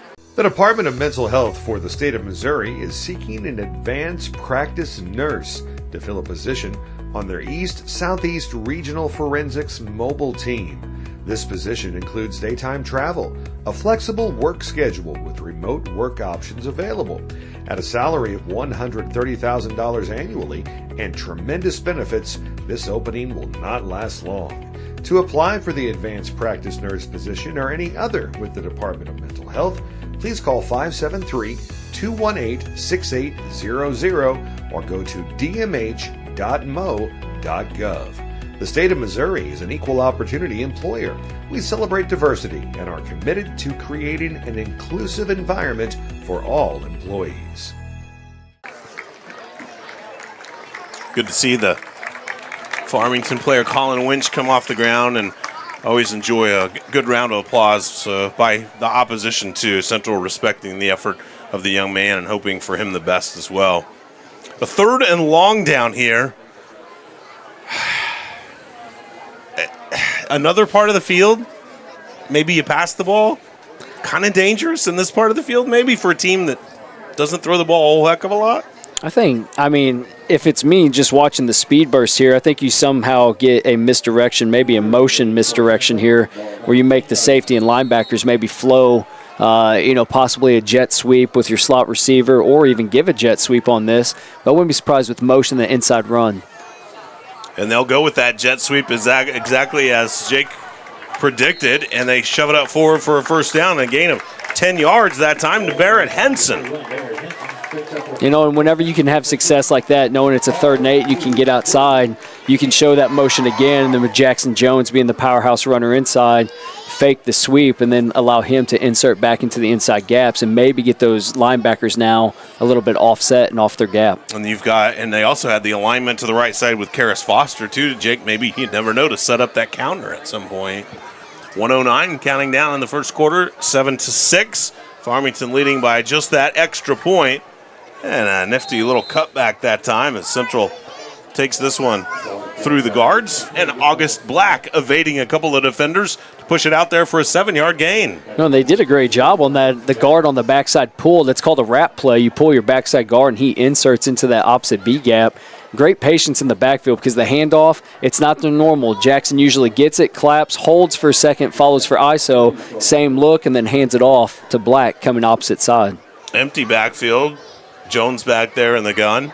Puts 2 wides to the right, 2 to the left. Karis Foster in motion, faking the jet. Jones surrounded by Farmington defenders and rushes forward for a 4-yard gain and a first down. And Jake, as we saw the quarterback Jackson Jones get that first down, if you look into the backfield, there are 4 Farmington defenders standing there in the backfield, none of which could bring him down. You know, and that's hard though, because if you watch and you saw how long that play took to develop as we come towards the end of the first quarter here, but as you see how long he was waiting and waiting, and if nobody commits to Foster, you can give it. Once they commit to Foster off that edge, you can insert back in for that inside run. We're at the end of 1, and our score's within 1. Farmington 7, Central 6. The Rebels have the football, and they're on the move. We're back with your second quarter after this on Parkland Sports Live. Amazing food that's always worth the drive awaits at Bailey Joe's Barbecue, Seafood and Grill in the beautiful Arcadia Valley. Enjoy cherry smoked barbecue, slowly smoked to perfection, seafood and steaks at the restaurant on Highway 21. Or have Bailey Joe's cater your next party or event. And find your favorite Bailey Joe's sauce, glaze, and dressings at your local Save-A-Lot stores. Bailey Joe's Barbecue, Seafood and Grill, open 7 days a week in the beautiful Arcadia Valley. Thanks for joining us tonight on Parkland Sports Live. It'll be our final football broadcast of the year, but keep checking in at the Parkland Podcast as we're looking forward to bringing you some basketball games on Parkland Sports Live this year as well. But this will conclude our football broadcast. When the playoffs start, well, Misha takes over all the broadcast rights, and you have to then pay. I'll go through a paywall and go through Misha to watch the games. So not going to be doing that this year on Parkland Sports Live, but we've had so much fun this year, we're already looking forward to next year. Farmington 7 and Central 6 as we start this second quarter now. Central's got the football with a 1st and 10 at their own 30-yard line. Jackson Jones puts 2 wides to the right, tight end there, and 2 off to the left. Jones surveys this defense. Takes a look down at his play wristband. Now he'll adjust and calls out the play. Puts a man in motion. That's Black. August taking it around the right side. Met at the 34-yard line and driven out of bounds. But another good gain of 4 yards. Connor Rice on the tackle. But the Rebels have found a little gap on the edges, Jake, where they're able to gain some yards here. Yeah, that's the bad thing about when you run this 4-3, depending on whether you're in man or zone. That's the rough part here is if you go man, you're vacating a linebacker to go because you got 5 guys to cover. So if you stay in a zone concept, which you should against this because Central doesn't throw the ball a ton, you're going to have to set that edge with your Sam and Will linebacker to make sure that they can't get outside on these jet sweeps any longer. Check in with Mike Reeves coming up after this play. It'll be a 2nd and 6 for the Central Rebels. Jones in the backfield with Black off of his right hip. Jones with the keeper. He goes outside of his right tackle, breaks another tackle. He's to the 40, and it's near 1st down territory. Maybe not quite on a gain of 6 yards. Right now, Mike Reeves down on the field. Time of possession being absolutely dominated by Central. This is a team, heck, they're used to playing extra sessions. 5 overtimes for them already this year. Farmington has a lot of 2-way guys out there. the stats would lie to you a lot right now, guys. Time of possession, obviously, favoring Central. You look at Farmington's technically turned it over twice with the punt situation that they had the ball hit them and recover, and then the interception. Everything that has seemed to tilt towards Central being the leading team. It's not the case, but boy, this Farmington defense is on the field a lot so far tonight. Scoreboard says they've still got a 1-point lead, but it feels like Central's in command. Jackson Jones slamming it forward for another 4-yard gain and a late flag as Jones tries to get up off the bottom of that pile. 46 yards rushing already for Jones on 9 carries. You know, to allude to what Mike said there, that plays a crucial part because you've got two-way starters that are now, you know, in a slugfest here on the defensive side of Farmington. You know, they're going to get tired, and they don't run an easy offense. I mean, it's a brute offense that they have to run in every formation of their triple option. So Mike's right. At some point, you got to catch maybe a break here and get this ball back to your offense so you can get some of these guys a break. Farmington gets caught with piling on the top of that pile late in the play. That'll cost them 15. We talked to Jackson Jones over on Knuckleball Primetime and on our pregame show, and he said, hey, I'm used to being a one-way guy. I'm out there all the time now. He goes, yeah, I have been tired this year. We saw him go for 33 carries in that double overtime win at Fredericktown. Well, in a situation like this where you're coming off losing a lot of guys from last year, you got to keep the ball in the hands of the guy you trust, and Jackson is that guy. They're at the 40-yard line. Jackson takes it, heads straight up the gut.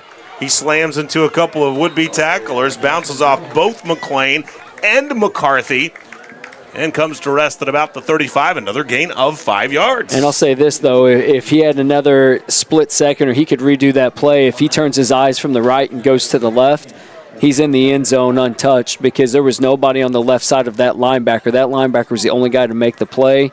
He ran to the right where the blocker was taking him, allowing him to make the play. If he cuts left, he's into the house. Corey Schweiss can get 5 yards on first down, and 5 yards whenever he wants. He's going to be a happy guy at the end of the night.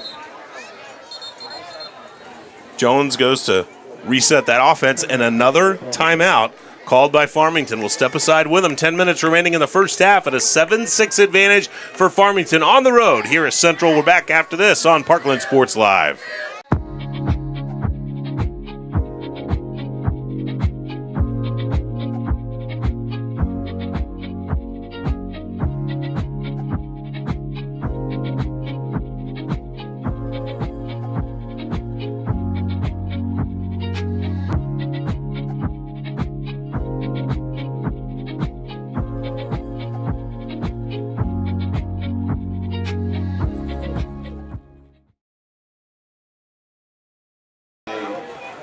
Welcome back to Parkland Sports Live. 10 minutes remaining in the first half, 7-6 as Farmington leads Central. And Mike Reeves, our man on the sideline over there. This Farmington defensive line, Mike, has been out there essentially the entire first half, basically. And Coach Eric Krupe calling for a timeout right there, maybe to get him a rest, maybe to make an adjustment. That's hard to say. I think either is a valid assessment to why you take the timeout. But, guys, I think the patience and the way Central's going about it is as frustrating as it is anything for the defense, because you're out there so long, they're taking so long to snap the ball, and then they're getting 4 yards here, 5 yards there. Very interesting night tonight. Not one I expected so far. Twins to the left, man up to the right side. Jones goes through the guards again, breaks to the right side. He's got another 5 yards to the 30, breaks 2 tackles to the 28. And right now, Jake Whitener, Corey Schweiss and the Rebels are saying, we're coming right at you. See if you can slow us down. That's exactly what they're doing. And you guys talked about time of possession. I mean, my numbers are going to be off because I glance at the clock, I write them down. I think Farmington's had the ball for like a minute and 13 seconds. I mean, we're nearing 15 minutes of play. Yeah. I mean, that's tiring on your defense. And if you're going to get, you know, this methodical, they're running the clock down below 10 seconds every time they're snapping. They are wearing out this defense based on just the play call of inside run. Central at the 29-yard line. They give us to Karis Foster this time. He is captured after a 1-yard gain and then thrown down. Well, you can't give it to Jackson every play, right? No, yeah, you got to take a little heat off of him, but at the same point, you got to be really careful if you're Farmington. I know that there's, 56, 57 formations that they counted out of Central, and you've got to make those adjustments. At some point, you may catch them slipping if you throw in a little wrench in the system, because right now they're running really a double tight formation with 3 receivers off the ball, so you have 5 eligible receivers at any point going downfield. Those are 2 guys that have touched the ball for Central, flank to the left side. You've got Foster and Black over there. And now Black comes in motion. They'll fake the jet, and now they'll throw it on a screen ball over to the left side. Tremendous play to Chad Cosby. Cosby picks up a few blocks and gains 8 yards. Really like that play design.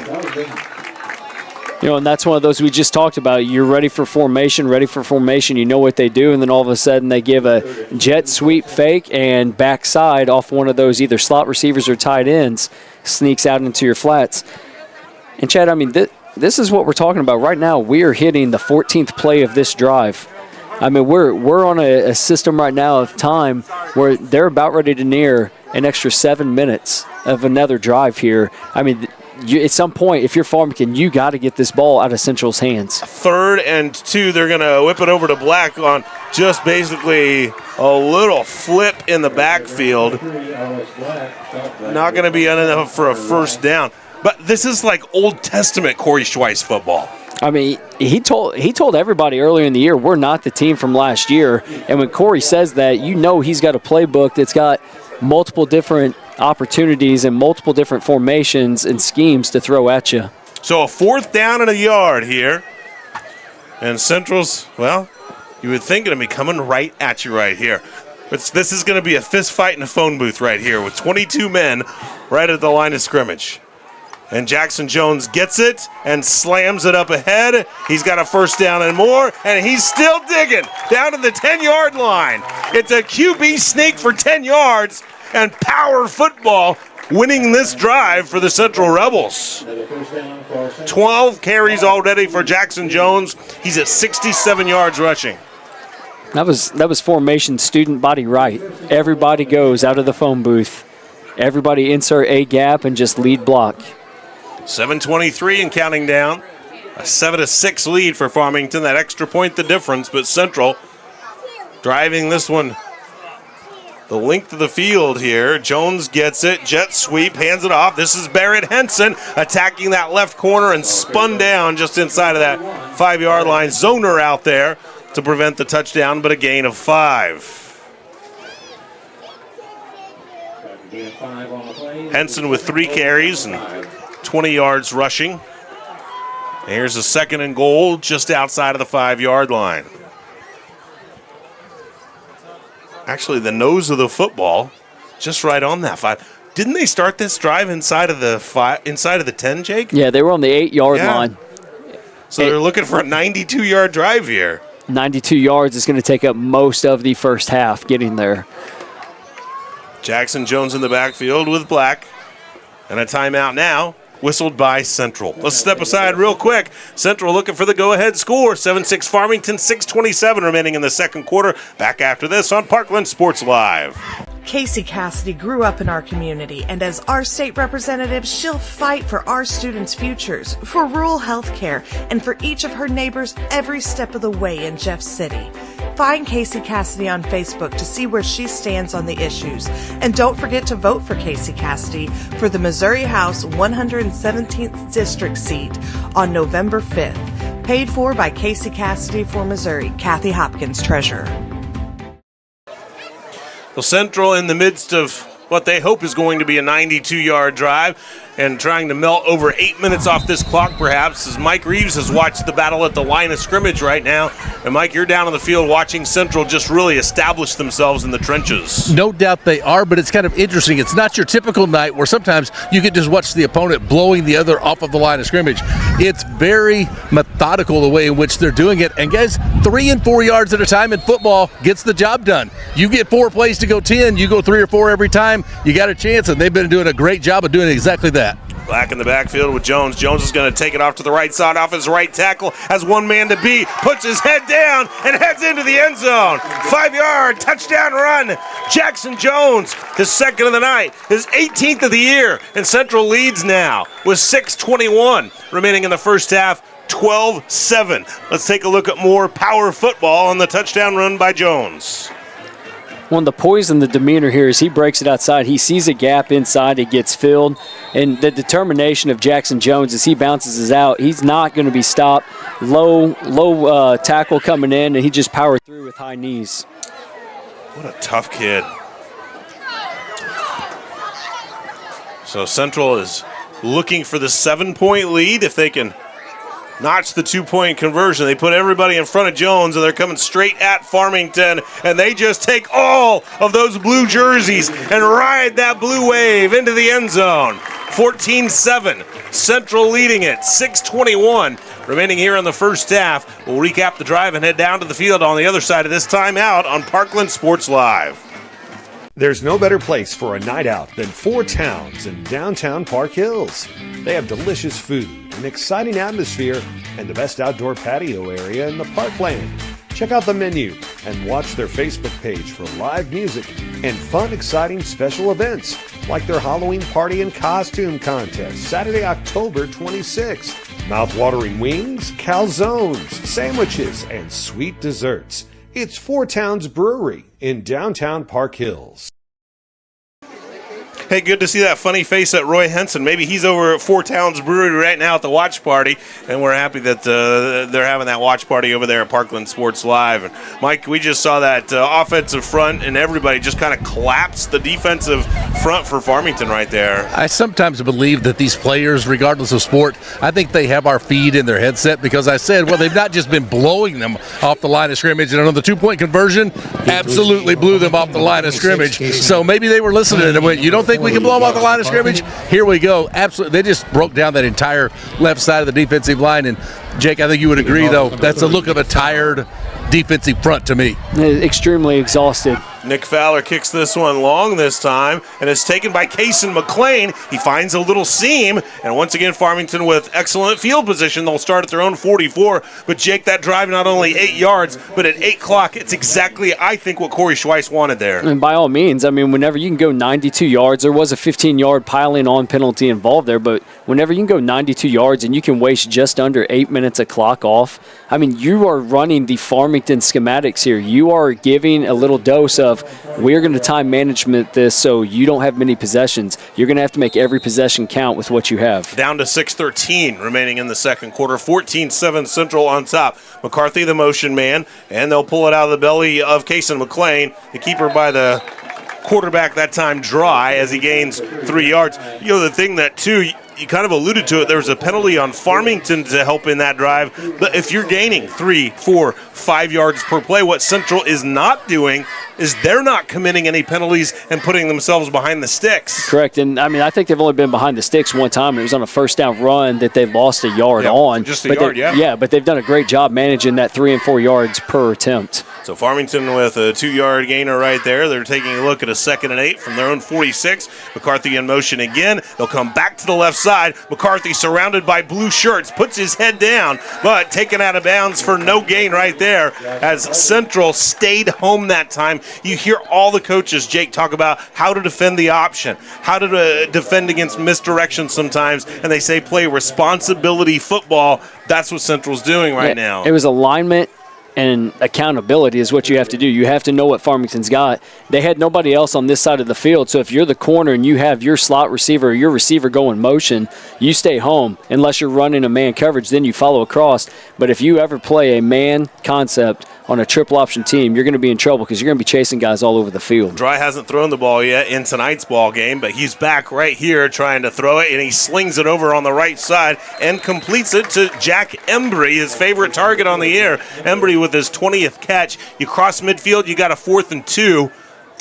I think you're playing. I think that Eric Krupe is playing to win tonight. I think he's going for this. Yeah, I don't think that there's any thought about it because you don't want to put this ball back in Central's hands. I know you got plenty of time on the clock here. The rest of the first half will disappear. Yeah, the rest of the first half. I mean, they may not get a chance to have the ball back. But if you're Farmington here, you know you haven't shown a freeze yet. You haven't won a hard count. Maybe you hard count and get that extra 5. 4:55 and counting down here in this first half of play. 14-7, Central leading it. Twins to the left. McCarthy comes in motion. The give is up the gut. This is McLean. He's got a first down and a little bit more.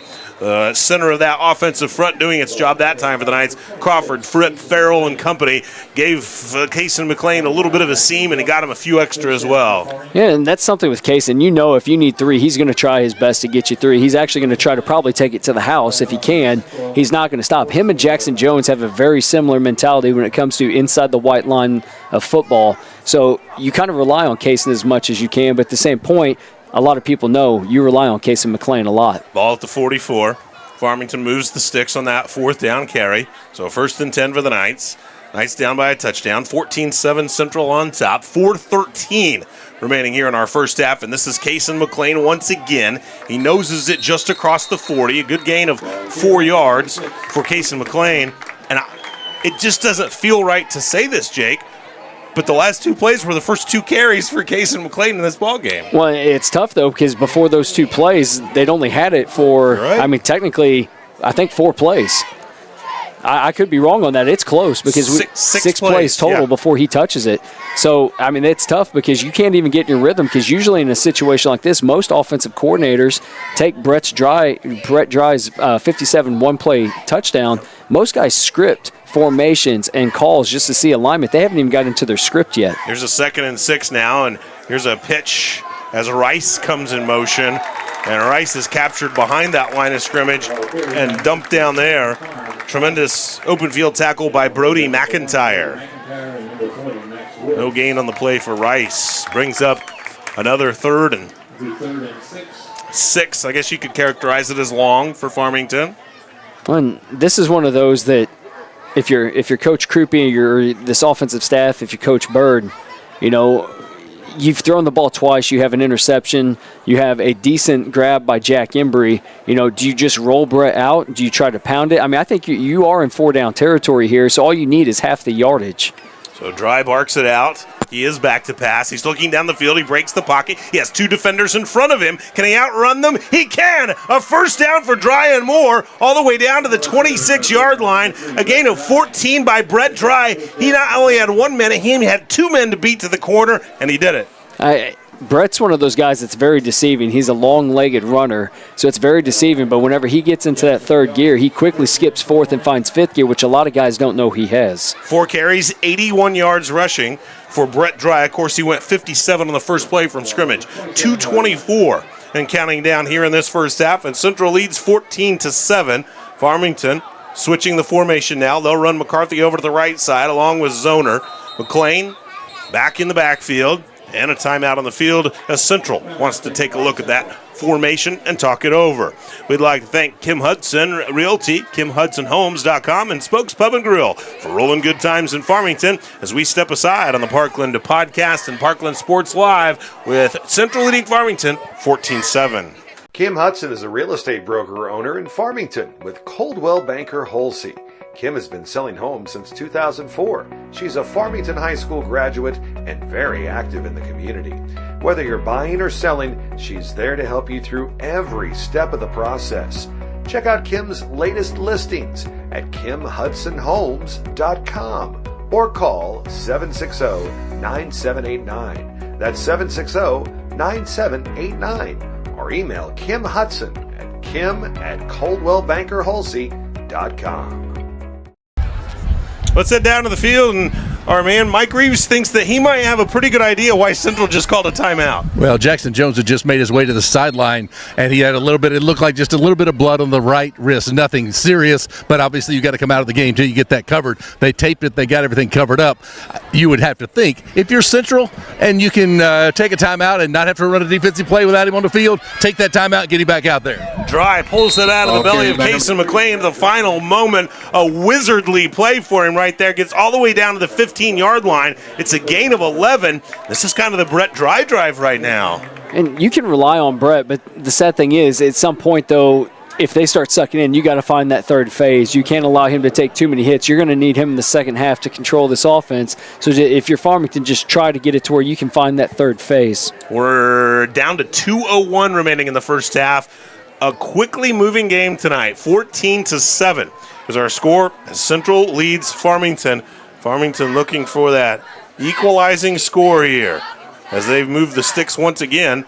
And Dry pulls that out of the belly of McLean. He's trying to attack and veer to the right side, but he's brought down there after that 4-yard gain by Barrett Henson.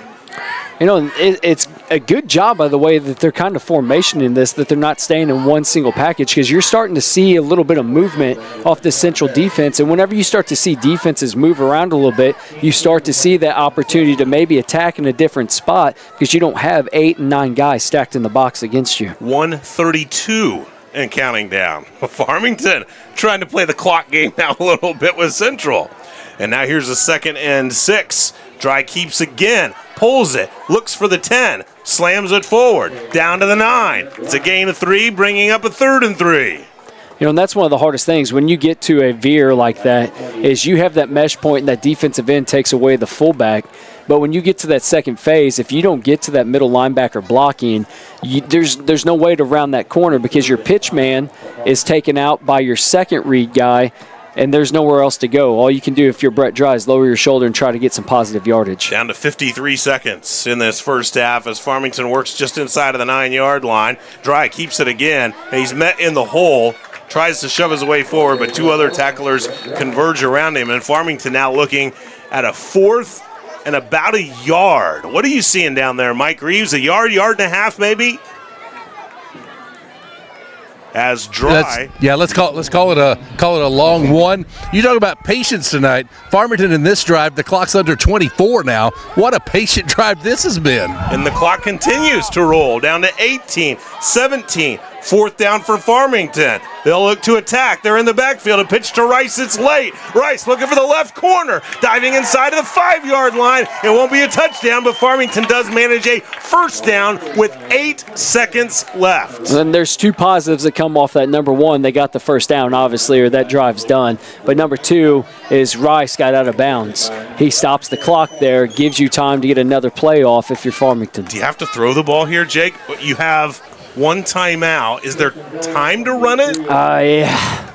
About the only thing you have here if you run this is you try a QB sneak, hit the ground timeout. First and goal from the 4. First and goal. You know, so you do have that opportunity. You have that timeout, but then what do you come back with being this close, being a run-heavy team? Or do you say, hey, let's run our best play because it gives us the best chance to score? I think you go with your best play here. Farmington looked like, as the snap went through, but then a timeout by Central, and we'll keep it right here, guys. Did they tip their hand there? It looked like a passing play. It was a rollout, and I would say you're probably going to go roll out where you had a hitch on the outside, and you probably had a speed out off of your inside slot, something that Brett's good at. That's what, most teams, if you get that rollout, you're going to have that guy that's just barely past the goal line on a quick speed out. But now you kind of tip your hat a little bit. Do you come back to it, or do you anticipate they know what we're doing now? Now is our best play. We do have a 1 timeout left. Guys, I think that timeout was taken with exactly that idea. Let's see what they're going to be. And they waited to the last possible moment. They waited long enough, guys. I was close enough to the play that I wouldn't have been surprised if you don't award them the timeout. It was that close to calling it before the snap. But now they get a look at the possible play. It may have worked out perfectly for the Rebels. Jake, with a guy like Dry as your quarterback, though, even though that's a passing play, aren't the coaches telling him, you've got the wide side of the field here. If you see a chance, just keep it. Yeah. I mean, in all honesty, you do. You still have your run option off of him. The only thing is with him rolling out that wide, if he takes off running, you don't have time for another timeout. Right. This may be your last play. If you roll right and he does have to run it, he better get into the end zone. So Farmington does have 1 timeout. Central out of timeouts. Dry takes the snap, looks to the end zone, fires it right into the belly of Karis Foster, who picks it off in the end zone. And Farmington's chance to tie or maybe take the lead at the end of this first half goes away on a pick in the end zone. A late flag here. The question, did it happen before or after the change of possession? I think it was after the interception. They caught a hold because he wasn't sure if he was going to come out of the end zone or not. I bet it's going to be after the interception. So Farmington throws an interception on what looks to be the final play of the first half and thwarts their effort to score that touchdown as we head down to the field with Mike. No, 100% the infraction was after the interception, and I would hope to talk to Eric Krupe coming out of the locker room half to find out if that last play was a situation where the quarterback read things wrong or did the receiver not get into the right place, because that looked like one, from my angle, I'm going to throw it right there. That's where he's supposed to be. He threw it, and he didn't have a receiver close, and Foster was the recipient, and we're going to go to the half here in just a moment at 14-7. Well, we were talking, Jake, about the options, and what do you do with that little time left? And one of the options we discussed is, okay, do you throw the ball, or do you say, let's run our best play and try to score? We know now the answer. They didn't run their best play. We know that because they're a running team. Well, and it was a great play action. I mean, as soon as he gave that play action, I knew slant was coming. The bad thing is he just let it right in front of him. The receiver was on a slant, and as he threw that slant, he just threw it way too far out in front of him. Well, Mike Reeves down on the field as Corey Schweiss heads off, and I can't imagine that first half went any better for Corey Schweiss, Mike.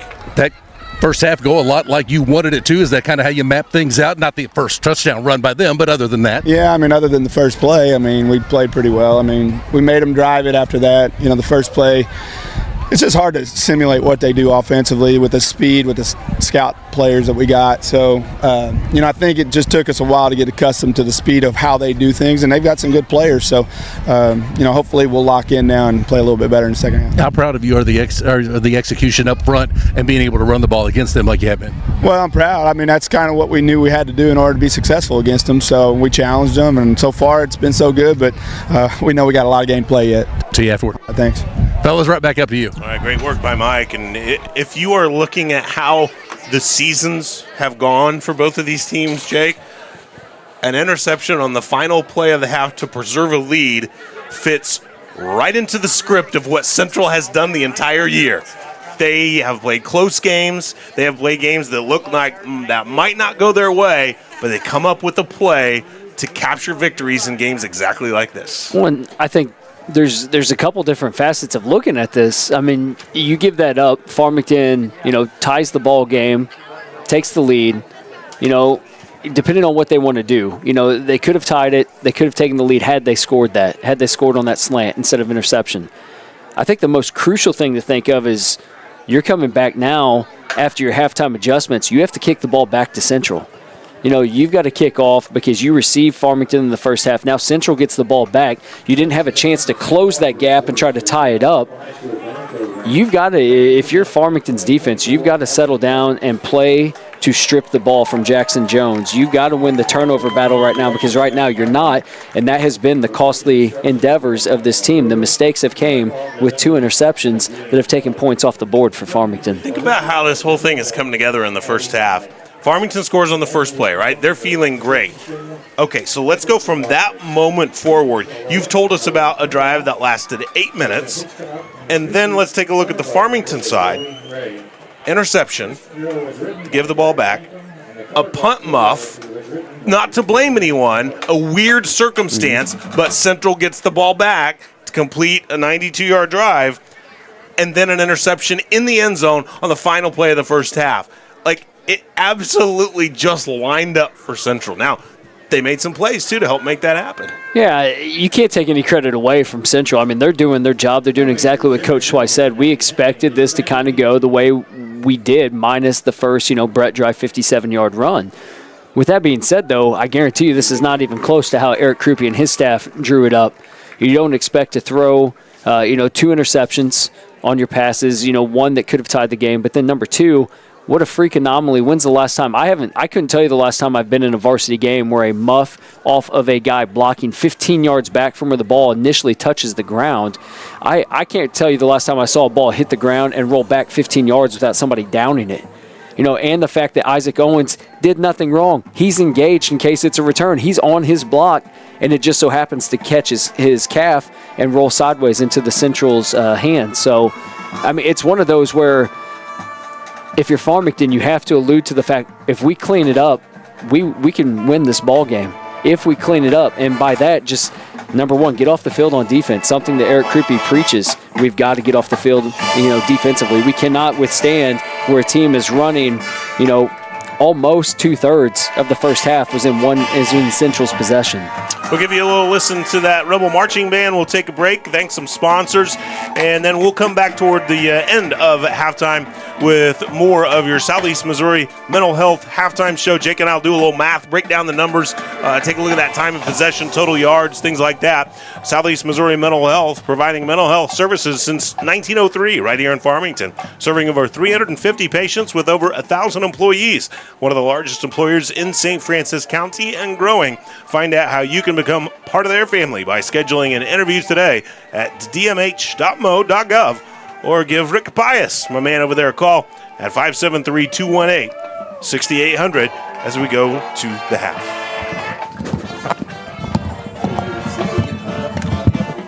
I couldn't see why he led him too far. Okay.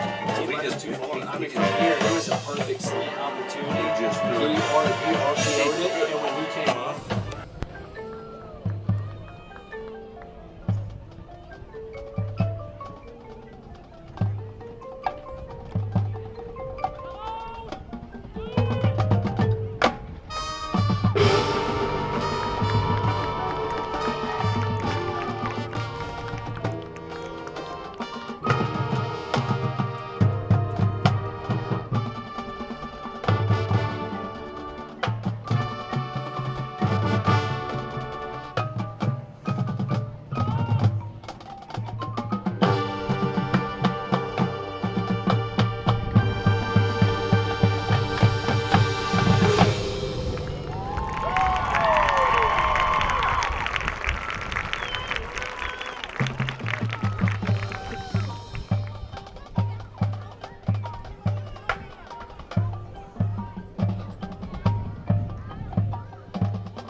show, Marching Rebels. Marching Rebels conclude their season tomorrow at the Centennial Marching Invitational.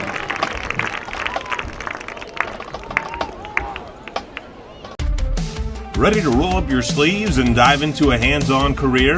Mineral Area College is ready for you. Their Mac Tech industry and technology programs are all about getting to work and making things happen. Whether you thrive on fixing, building, or just plain problem solving, they've got a pathway for you. Welding, HVAC, auto tech, construction, and more. You'll gain the practical skills and real-world experience needed to thrive in today's job market. Take the first step to a fulfilling career in a Mac Tech program. Apply today at mineralarea.edu. The Department of Mental Health for the state of Missouri is seeking an advanced practice nurse to fill a position on their East-Southeast Regional Forensics mobile team.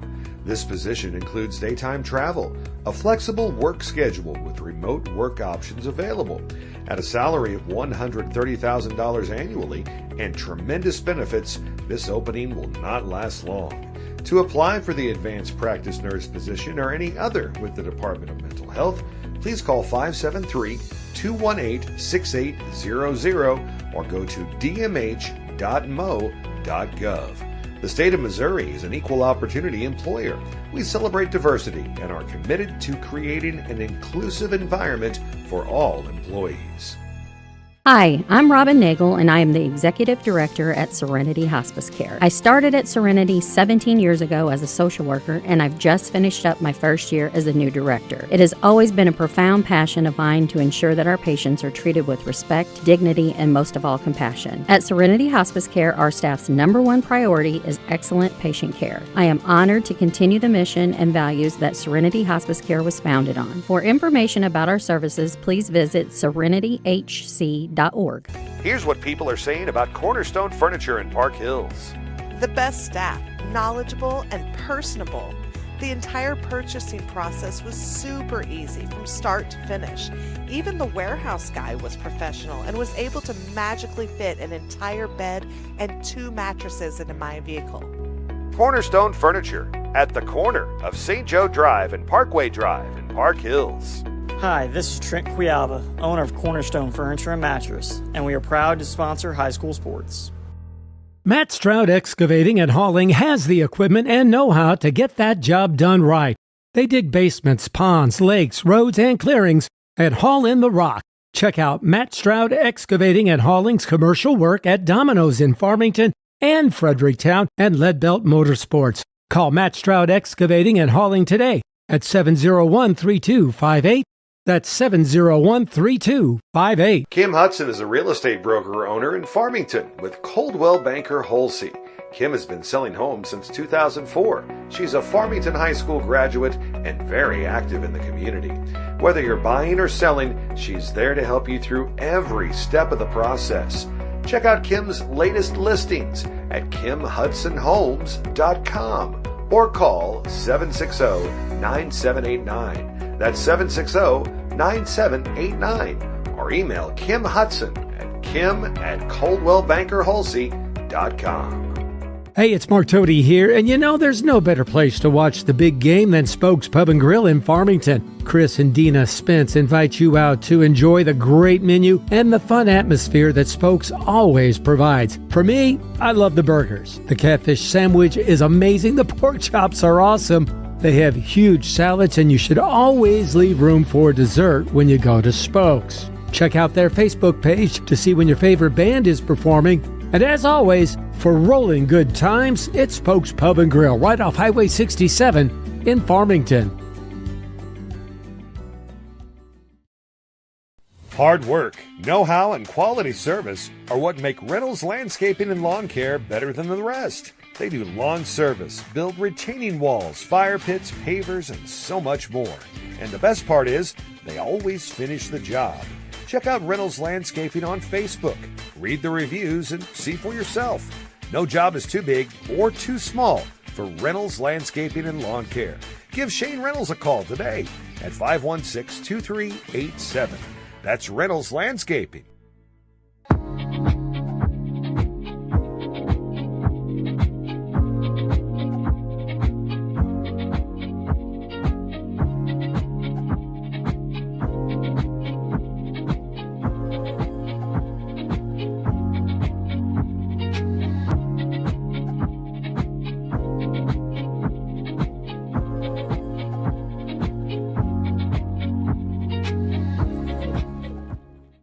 There's no better place for a night out than Four Towns in downtown Park Hills. They have delicious food, an exciting atmosphere, and the best outdoor patio area in the Parkland. Check out the menu and watch their Facebook page for live music and fun, exciting special events like their Halloween party and costume contest, Saturday, October 26th. Mouth-watering wings, calzones, sandwiches, and sweet desserts. It's Four Towns Brewery in downtown Park Hills. Casey Cassidy grew up in our community, and as our state representative, she'll fight for our students' futures, for rural health care, and for each of her neighbors every step of the way in Jeff City. Find Casey Cassidy on Facebook to see where she stands on the issues. And don't forget to vote for Casey Cassidy for the Missouri House 117th District seat on November 5th. Paid for by Casey Cassidy for Missouri, Kathy Hopkins, Treasurer. JSA Services is your go-to company for quality sign installation and construction, lighting and electrical service, lighted and electronic signs. From schools to churches to businesses, JSA Services helps you showcase your branding and make your location memorable. You can see their work all around the Parkland and browse their services on their Facebook page. JSA Services. Call and schedule an appointment today at 573-330-2719. Looking for top quality custom sportswear and activewear? Look no further than Nouveau Athletic. Nouveau Athletic blends innovative design with affordability, revolutionizing activewear for athletes, teams, and enthusiasts alike.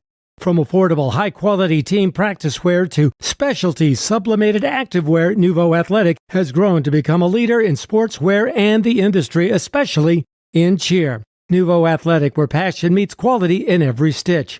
For Nouveau Athletic custom apparel locally, contact Tia Cunningham at 573-701-6015. Amazing food that's always worth the drive awaits at Bailey Joe's Barbecue, Seafood and Grill in the beautiful Arcadia Valley. Enjoy cherry smoked barbecue, slowly smoked to perfection, seafood and steaks at the restaurant on Highway 21. Or have Bailey Joe's cater your next party or event. And find your favorite Bailey Joe's sauce, glaze, and dressings at your local Save-A-Lot stores. Bailey Joe's Barbecue, Seafood and Grill, open 7 days a week in the beautiful Arcadia Valley. Nope, not yet.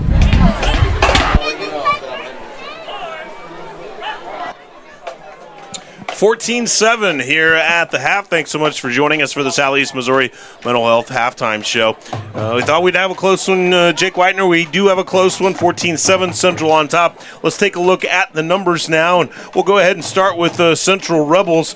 They have 132 yards in the ball game as we take a look at some of their first half highlights for you. 119 of those yards on the ground, 72 from Jackson Jones on 13 carries. Jackson Jones is 14 yards passing, and he's completed 4 of 5 through the air. So as we take a look at some of the things that went right for Central, certainly the punts that just it went right up. for Central, didn't go right for Farmington on that. And again, no discredit to the blocker. And then here's Central just playing that power game that we've seen them play. You know, and you and I talked about it. It's just hard when you have two upbacks that are offensive linemen there. It's tough to get into the end zone. Jackson Jones follows behind to put Central into the end zone. Farmington with a good drive here. But it was a tough situation there because the outside receiver did go downfield like they were running 4 verts, but it's just a tough situation there. It was just a little bit of an underthrown ball. Karras Foster played it just right. And here's a nifty screen over to the left side to Cosby, who picks up some good yardage. And this is just the unrelentless run of what Jackson does. I mean, he sees the inside, gets clogged, and he decides, I'm going to go through Casey McLean, I'm going to get to the outside, and I'm going to score this. Can't go any lower as a tackler. You can. I mean, he did his job. He just is, except for the wrap. But so 132 yards for Central. Farmington very close, 128 yards for Farmington, 124 on the ground, and Brett Dry with 100 yards rushing. So outside of Brett, Brett has thrown for 4 yards. He's rushed for 100. So outside of Brett, only 24 yards from anybody else. They need something from someone else there. They do, and I think right now you're just kind of in a tough spot, though, because you've had those 2 interceptions plus the punt that comes back and touches. So, I mean, you kind of limited yourself on what you had the opportunity to even do in the first half. They are going to have to rely on their offense to find all dynamics and use other players other than Brett Dry if they're going to spread out and try to get the run game established against this Central Rebel defense. Farmington had some problems, but they certainly had some highlights, and that started on the very first play of the game with the biggest play for Farmington. As you might have figured, it was Brett Dry with that big play on that touchdown run. But the Knights are able to get some more from Dry a little bit later on in that first half. Yeah, and he's just a hard kid to tackle. I mean, he's very elusive. He's very explosive. But on top of that, he's got speed. And, you can see that he can get to the edge. He can see where he wants to be, where he wants to fit, as you see on this 57-yard play where nobody was even within an arm's length of grabbing him. Farmington has come back onto the field. They're going through their warm-ups. We had a chance for Mike Reeves to catch up with Corey Schweiss coming back off of the field right after one of the biggest plays, certainly for Central, that interception on the final play of the first half where Karis Foster came up with that pick. And we saw the highlight package where Foster made a tremendous athletic play to stay with the runner going down the field on that fly pattern. The second interception, he just in that right spot and made it count. Yeah, I mean, from our vantage point, it just looked like the ball just happened to be maybe led the receiver just a little bit too far. Let's thank a few sponsors. Now that we have an opportunity, we'd like to thank Serenity Hospice Care, voted best of the Parkland 7 years in a row. Reynolds Landscaping and Lawn Care, 573-516-2387. And Cornerstone Furniture and Mattress, St. Joe Drive in Park Hills. Other sponsors, Casey Cassidy for Missouri House District 117 and Bailey Joe's Barbecue, Seafood and Grill, Arcadia Valley. We head on over to the far side of the field with Mike Reeves and Coach Eric Krupe. General thoughts on that first half? I mean, a lot of time of possession for them. You've done some things well, but the turnovers have obviously been an issue. What do you think about that first half? We just got to play better. Was it a situation with them with the ball that they're doing something that's making it difficult to get them off the field, or is there something tactically you need to do different? We got to play with lower pad level up front.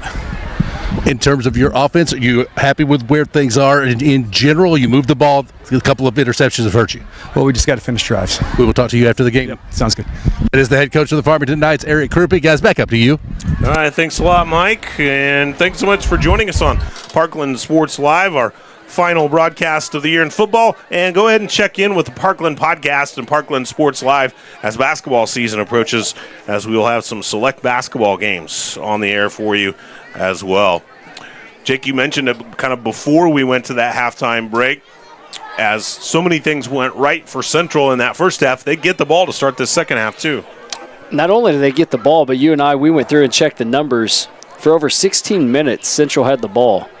That's going to be crucial if you're Farmington. You've got to establish your defense this first drive and try to make a stand. You got to get the ball out of Central's hands here. You can't withstand another half of football where you're allowing Central to have it for 16 minutes. That is going to be detrimental. You're behind one score. You need one stop. Now you got to counterbalance. Every time they have the ball, whatever they do, you have to do if you can make a stand on this first possession. Well, we'll take a final halftime timeout, and when we come back, we'll have the second half of play from here at Rebel Field. At the break, it's Central 14 and Farmington 7 on the Parkland Sports Live. JSA Services is your go-to company for quality sign installation and construction, lighting and electrical service, lighted and electronic signs. From schools to churches to businesses, JSA Services helps you showcase your branding and make your location memorable. You can see their work all around the Parkland and browse their services on their Facebook page, JSA Services. Call and schedule an appointment today at 573-330-2719. Matt Stroud Excavating and Hauling has the equipment and know-how to get that job done right. They dig basements, ponds, lakes, roads, and clearings and haul in the rock. Check out Matt Stroud Excavating and Hauling's commercial work at Domino's in Farmington and Fredericktown and Leadbelt Motorsports. Call Matt Stroud Excavating and Hauling today at 701-3258. That's 701-3258.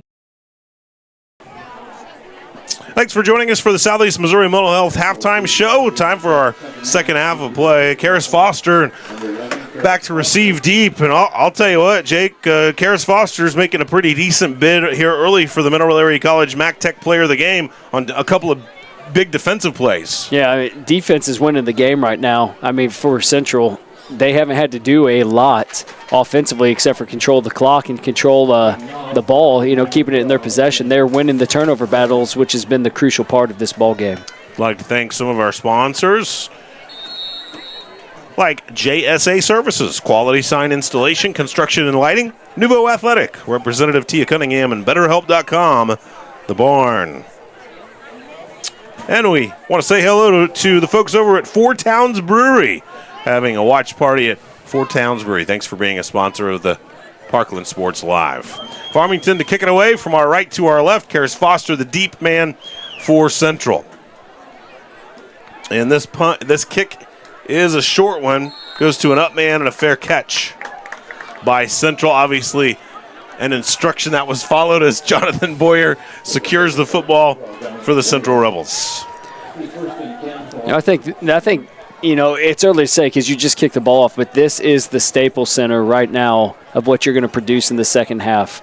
If you're this Farmington defense, you've got to make your stand right now to say we can be able to stop Jackson Jones in this run-heavy Central Rebel offense, or else this second half, as we keep alluding to, ball control, clock control is what Central is aiming to do in the second half. Well, in the Farmington defense, Jake, they just got their first rest in the last hour and a half, too. So let's see what they can do with a little bit of rest as Central shifts the formation. August Black standing off the right hip of Jackson Jones.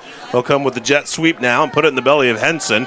Henson attacking around that right corner and rushes it for 7 yards out to the 40-yard line. And what a great job by Henson, because the only reason he came down was that ball on the tackle was they reached over the ball, held onto the ball like they were going to rake it out of his hand, and that's what brought him to the ground because he wasn't letting go of it. The senior creates a second and just a yard. Take a look at some scores from around the area as we get a moment to do that here in just a little bit. Central looking at the 2nd and 1. Jackson Jones, the quarterback, and puts it in the belly of August Black. Black attacks through the left tackle and gets a good line push and a gain of 4 yards and move the sticks. August Black with 6 carries and 20 yards rushing in the ball game tonight. So you check out the scoreboard. Valley Catholic leading St. Pius 33-14. North County, congrats on the win last night at Sullivan 35-8. St. Charles West leading Potosi 7-6. It's Jackson taking care of Festus 26-7. Handoff to August Black. He's met in the backfield and thumped. Flags coming in late. No gain for August Black right there. And Jackson Jones, the quarterback, as if he doesn't do enough for his own team, right there to help up one of the heaviest Knights as well. He helps 240-pound Hayden Carver off the ground right there. And that's one thing that Farmington can't do. They just got a personal foul for a face mask. You can't give extra yardage. You're down 1 score already in a 3-possession. In the first half, it was 3 possessions each side, Central and Farmington on offense. Right now, no free yardage. There's got to be a mindset. Play a clean game. Something we'd mentioned in the first half, Jake, is that Central had played that clean game. 0 penalties on Central. That's 2 on Farmington. So not a lot, but in a close game, it costs you. So they bluff the jet sweep this time. Instead, Jackson Jones will fire it deep. Karis Foster against 2 defenders, hauls it in, and he's all the way down to the 2-yard line. It's a gain of 36, bringing up a 1st and goal. And it's such a run-heavy demeanor, especially in this defensive front. You've only seen, very limited times that Jackson wasn't just handing. That's a situation there. Big play by Foster. Can we look at that play again? Do we have time? We don't have time to look at that play again. So we'll see. That'll be the big play in the drive, though. We'll put a star by that one on a 36-yard pass and catch. And Karis Foster, ball hawking again, whether it's offense or defense. The young man is flat gone to go get the ball as Jackson Jones plunges into the end zone for 2 yards out. His third touchdown run of the night, his second consecutive touchdown run, and now 19 for the season as the Rebels have gone on top by 2 scores, 20-7, 10:02 remaining here in this third quarter of play. Check that one out again for you, folks. You know, and this is what you expect when you get inside the 5-yard line if you're this Central team. You put 2 A-backs that are offensive linemen in those A-gaps, and it's just power football. Jackson Jones leads the way for the 2-yard touchdown. Go back to it on the 2-point conversion, and Jackson Jones burrows his way on an identical play into the end zone for the 2-point conversion. 22-7, Central on top. And as methodical as Central was in the first half of play, they kind of cut it loose right there, Jake, and say, let's get our athlete out in space. And he beat not 1 but 2 guys to go up and haul that thing in. And really the first quick strike we've seen from Central. Yeah, and from Central side, yes. I mean, that was the quickest drive they've had on the night. It lasted 1 minute and 58 seconds to cover 68 yards on only 4 plays and a great 36-yard completion to Foster. Let's go down to the field with Mike Reeves now. I got to wonder, guys, I'm over at the Farmington sideline for the third quarter of this one, and you kind of look and you see a little bit of that, the heads drop a little bit. We needed a big defensive stop there. We didn't get it. And I have to wonder, when a team is able to line up and if they need 2 or 3 yards, they can just push. Their quarterback's big enough and strong enough in the leg drive that it's almost impossible to stop them from getting the 2 or 3 yards they need. How much your mind starts to think, what are we supposed to do? How frustrated do you become? I don't think it's anything that Farmington's doing that's tactical or anything that they're doing wrong from a strategic perspective or the way they try to execute. I just think those boys up front, and along with Jackson Jones who can push it in, they're making it nearly impossible up front for Farmington. I don't know if you guys are seeing anything different. I think that's exactly what we're seeing from up here. Well, it's really hard because you're tired. I mean, I know you went into halftime. Your body can only recover so much in those 15, 20 minutes of not being on the field. That defense has been on the field for almost 3/4 of the game from the Farmington side. So, to say they're fatigued, yes, but you got to find that dog in the fight mentality and fight through this game. Owen Mara in the up hand recovers it for Farmington on that short kick, and the Knights 59 yards away from the end zone. They'll start at their own 41-yard line here. Jake, the last Farmington possession, they got all the way down inside of the 5-yard line, but on the final play of the first half, they turned it over on an interception. Yeah, we go back to that play. I think it was just one of those that you just tried to throw the ball so fast, so if you didn't get it, you had time left on the clock. Got Kason McLean lined up behind the quarterback, Brett Dry. McLean will get it, attacks right through the middle, and a great line search by Farmington on a gain of 7 yards. Crawford, Farrell, Fripp and company doing their job up front right there. It's usually a trend with Farmington. They start to go McLean heavy in the second half, but to do that, you've got to waste some time because he will break some big ones, but at the same point, he's your 3, he's your 4 yards, and as you get that 3 and 4 yards at a time, as we have late subs, to see if they get him off the field here. Farmington trying to get that snap and not quite in time to catch him off, but McLean attacks up the middle, and on a late surge, the pile keeps moving, and it ends up as an 8-yard gain. You usually don't see the officials allow a play to go quite that long, but they did that time. It was borderline, and the point I was going to make before the Central sub there was if you're going to run McLean this long, this heavy, it's going to limit how many possessions you can have in the second half unless he breaks a big one and puts some points on the board in a quick manner. 9 minutes and 10 seconds remaining in the third. It's a 22-7 lead for Central scoring on the first possession of the second half. A big 36-yard completion to Karis Foster, setting up that 2-yard touchdown run by Jackson Jones, and Central tacking on the 2-point conversion. Option play right side, late pitch to McCarthy. McCarthy gets to the line of scrimmage and 1 more yard, but that time Jake McLean literally fell down, kind of disrupting the rhythm of that triple option there. You nailed it. Rhythm in a triple option is the most important thing to have. Your mesh points, your pitch points have got to be on cue. And not only did he slip, to miss the first mesh point. He also got in Brett's way as Brett tried to go around, which allowed the defensive end to not have to go to McLean, but he allowed him and the pitch guy to both, or the pitch read to both go to the quarterback. So a 2nd and 8 for the Knights. They've got it at the central 44-yard line. McLean behind Dry. Dry calling for the motion man. It's Rice this time. And they'll go to the option play left side. Late pitch to McCarthy. McCarthy looks for the corner and a block from Rice. Not a whole lot there, but a gain of 3 yards. Yeah, and that's a hard play for a defense because that's pitch lead. So what you do is you get one motion man to come in motion. He orbits back out. He is now the lead blocker out to the corner, the outside linebacker, with the opposite back coming as the actual pitch man. The only thing there, that was led a little bit too far. McCarthy, you could tell, was wanting a little bit further into the body, and Brett let him out just a little bit far in front of him. Brings up in a 3rd, and you can call it a short 5 or a long 4 for the Knights, working from the central 41-yard line. Rice the wing to the right, McCarthy to the left, and the wide receiver Ian Embry off to the left side. And the keeper by the quarterback, Dry. He's got a seam. He's to the 30, to the 20, to the 10, to the 5, to the end zone. Brett Dry goes for 41 yards to make this a one-score game. 7:50 remaining here in the third quarter, and 22-13 now Central leads, but Farmington with the score. And we see for the second time tonight, Dry with the touchdown run. You know, a good job here. Great blocking up front. Way for Brett Dry to see that mesh point, bump it outside, but then he sees a great block off of Connor Rice on the edge, and Brett Dry's a trackster. He gets down the sideline in a heartbeat into the end zone.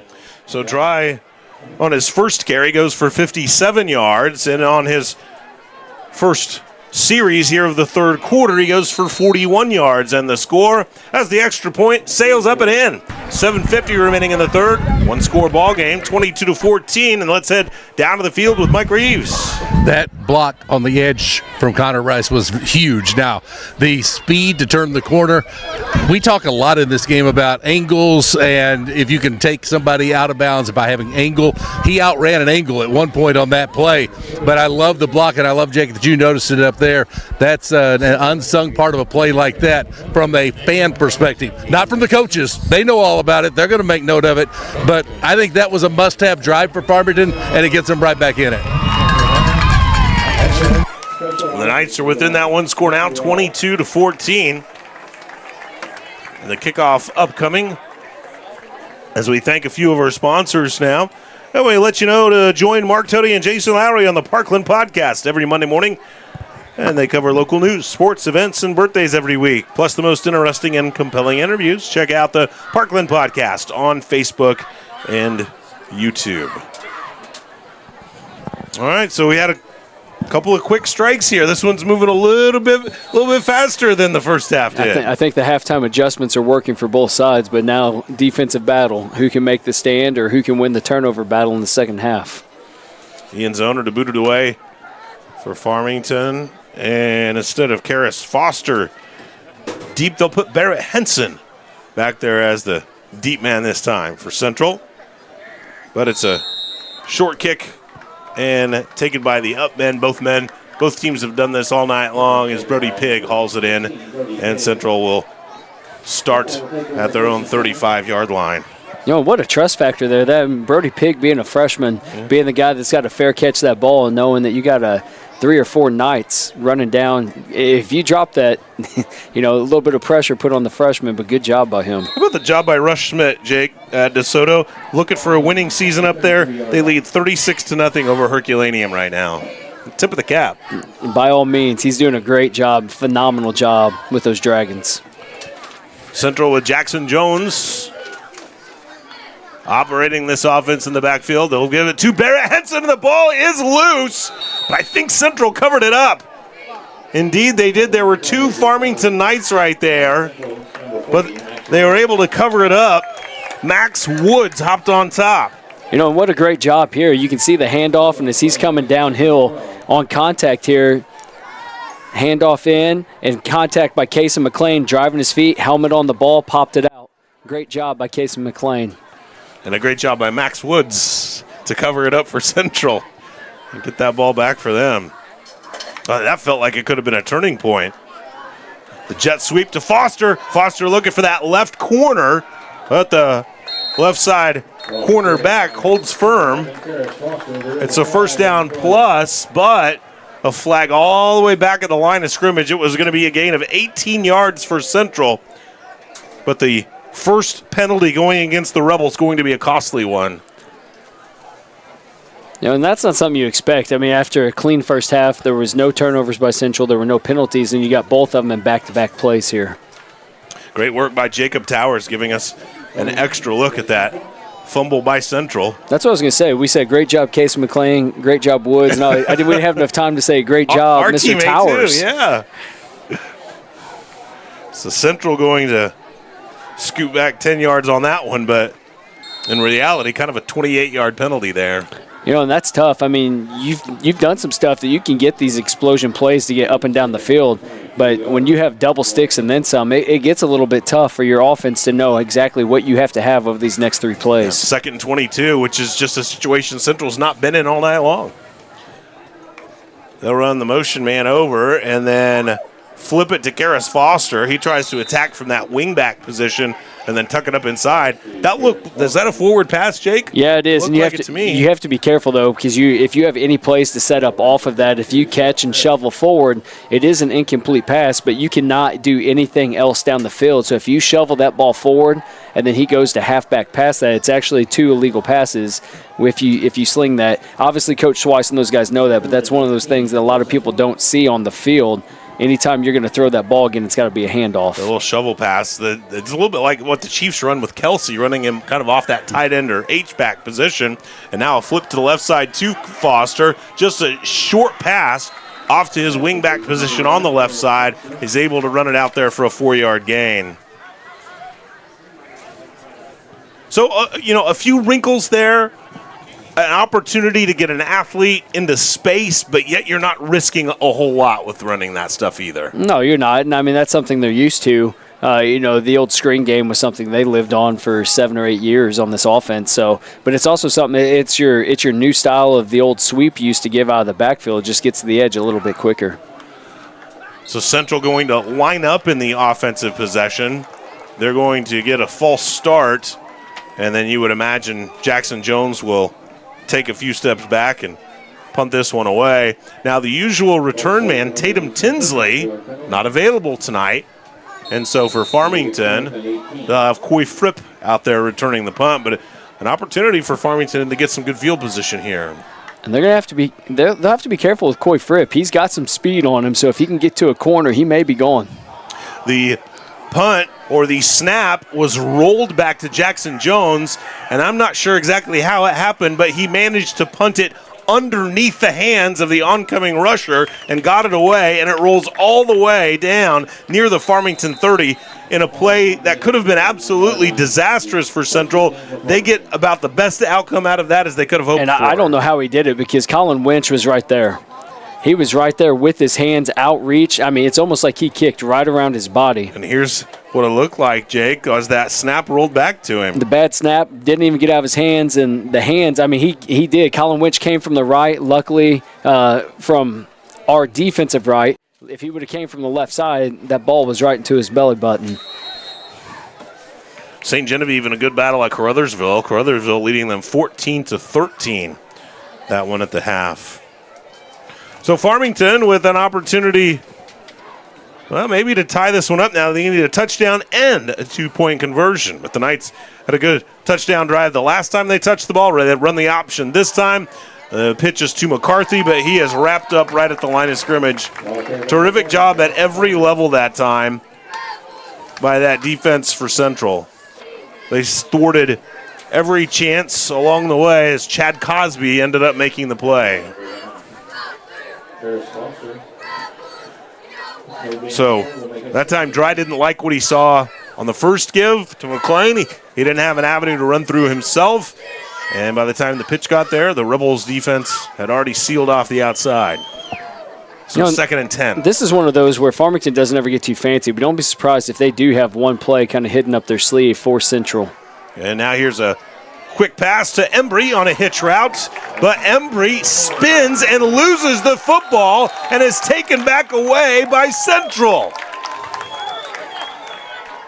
You know, the referee's talking about it, and it sure looked like it was taken back away. Let's take another look at that play. I'm pretty sure it was, because when he tackled him, he spun him down with the ball in hand and ripped it out. And as he hit the ground, it looks like he strips it out here as he spins him, and that ball is in his hands.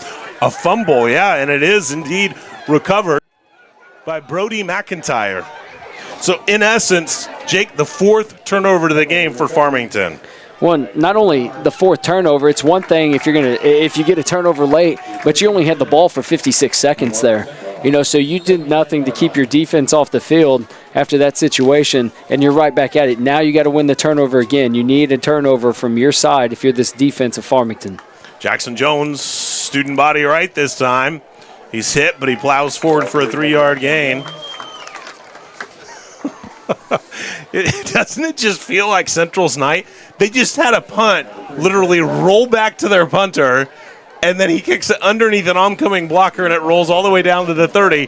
Farmington completes a pass, but then can't survive it to the ground. It seems like any and everything that possibly can go wrong for Farmington, you know, minus giving up a pick six or a special team touchdown, like things are just not clicking for them. You know, the little breaks that they're needing, they're not happening. They're going in Central's favor. 3:25 and counting down here in this third quarter, and an 8-point advantage for Central. They're looking for the 2-score lead here as Wench just swallows up Jones that time on a gain of just a yard.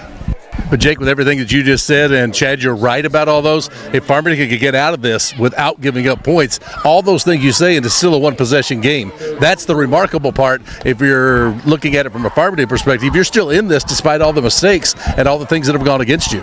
You're exactly right. I mean, you're exactly right, Mike. If you take the score out and you don't look at the score and you have no idea the points on the board, you would assume with all the breaks that have went Central's way that there's going to be a 2 or a 3-score difference here. 3rd and 4 for Central.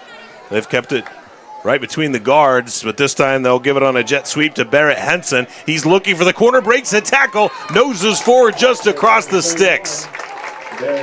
Gain of 5 for Barrett Henson, and a good strong run, Jake, to break a tackle for that first down. You know, it was a great job, and he had in tow behind him. He had Coy Fripp, who was tracking him down. It just so happened that the receiver slowed down and kept Coy from getting to him. Great job when you needed 4 yards to get 5, because he was almost going to go just shy of that down marker. Central at the Farmington 28. Central with not really a field goal game to throw into the mix, so they're always looking for the end zone rather than just to get in field position. And here's another good tough run, this time by Karis Foster as he breaks 3 tackles to get down to the 16-yard line. Tremendous run by him on a gain of 12. Karis Foster had 2 carries for 3 yards before that. You know, and that's something you don't want to see. You don't want to see Central getting these big 10-yard chunk plays. You don't want to see them getting that rhythm, because right now it seems to be the pattern that they're on, and it's gonna wear this defense of Farmington out just a little bit longer. Yeah, not if you're a Farmington fan anyway. If you're a Central fan, that's exactly what you want to see. You're right. You're exactly right. 2:28 remaining in the third, 22-14. Central by 8 and on the march after forcing a fumble after a Farmington completion. Here's Jackson Jones right through the guards, smashes it right down the middle to the 11-yard line. A gain of 6 right there. This is looking a little bit like that rugby I watched during the Olympics this last summer. Scrum left, scrum right. 85 yards rushing for Jackson Jones on 17 carries tonight. He's got 3 running touchdowns so far.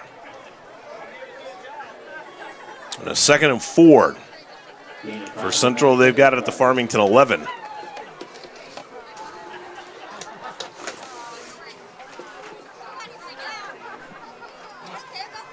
Central getting big out there. Extra lineman out in front. Jackson Jones taking it right up the gut on his feet inside the 5 and all the way down to the 1-yard line.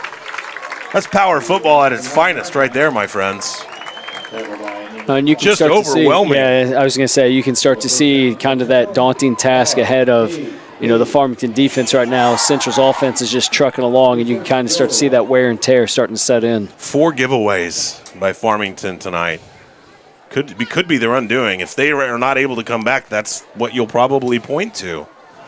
1st and goal inside of the 2-yard line. You got Jones behind a whole lot of humanity out there. Gets that snap, takes it up the gut, and just as they like it, hammers it home from 2 yards out. Jackson Jones with his 4th rushing touchdown of the night, and now his 20th of the season. And just another example of pure power football by the Rebels. You know, the only difference from one of the other touchdowns he has is this one goes to the right instead of to the left. It's student body right again. Fill the A gaps, follow your big boys up front, follow your 2 lead blockers, and into the end zone for the 2-yard touchdown.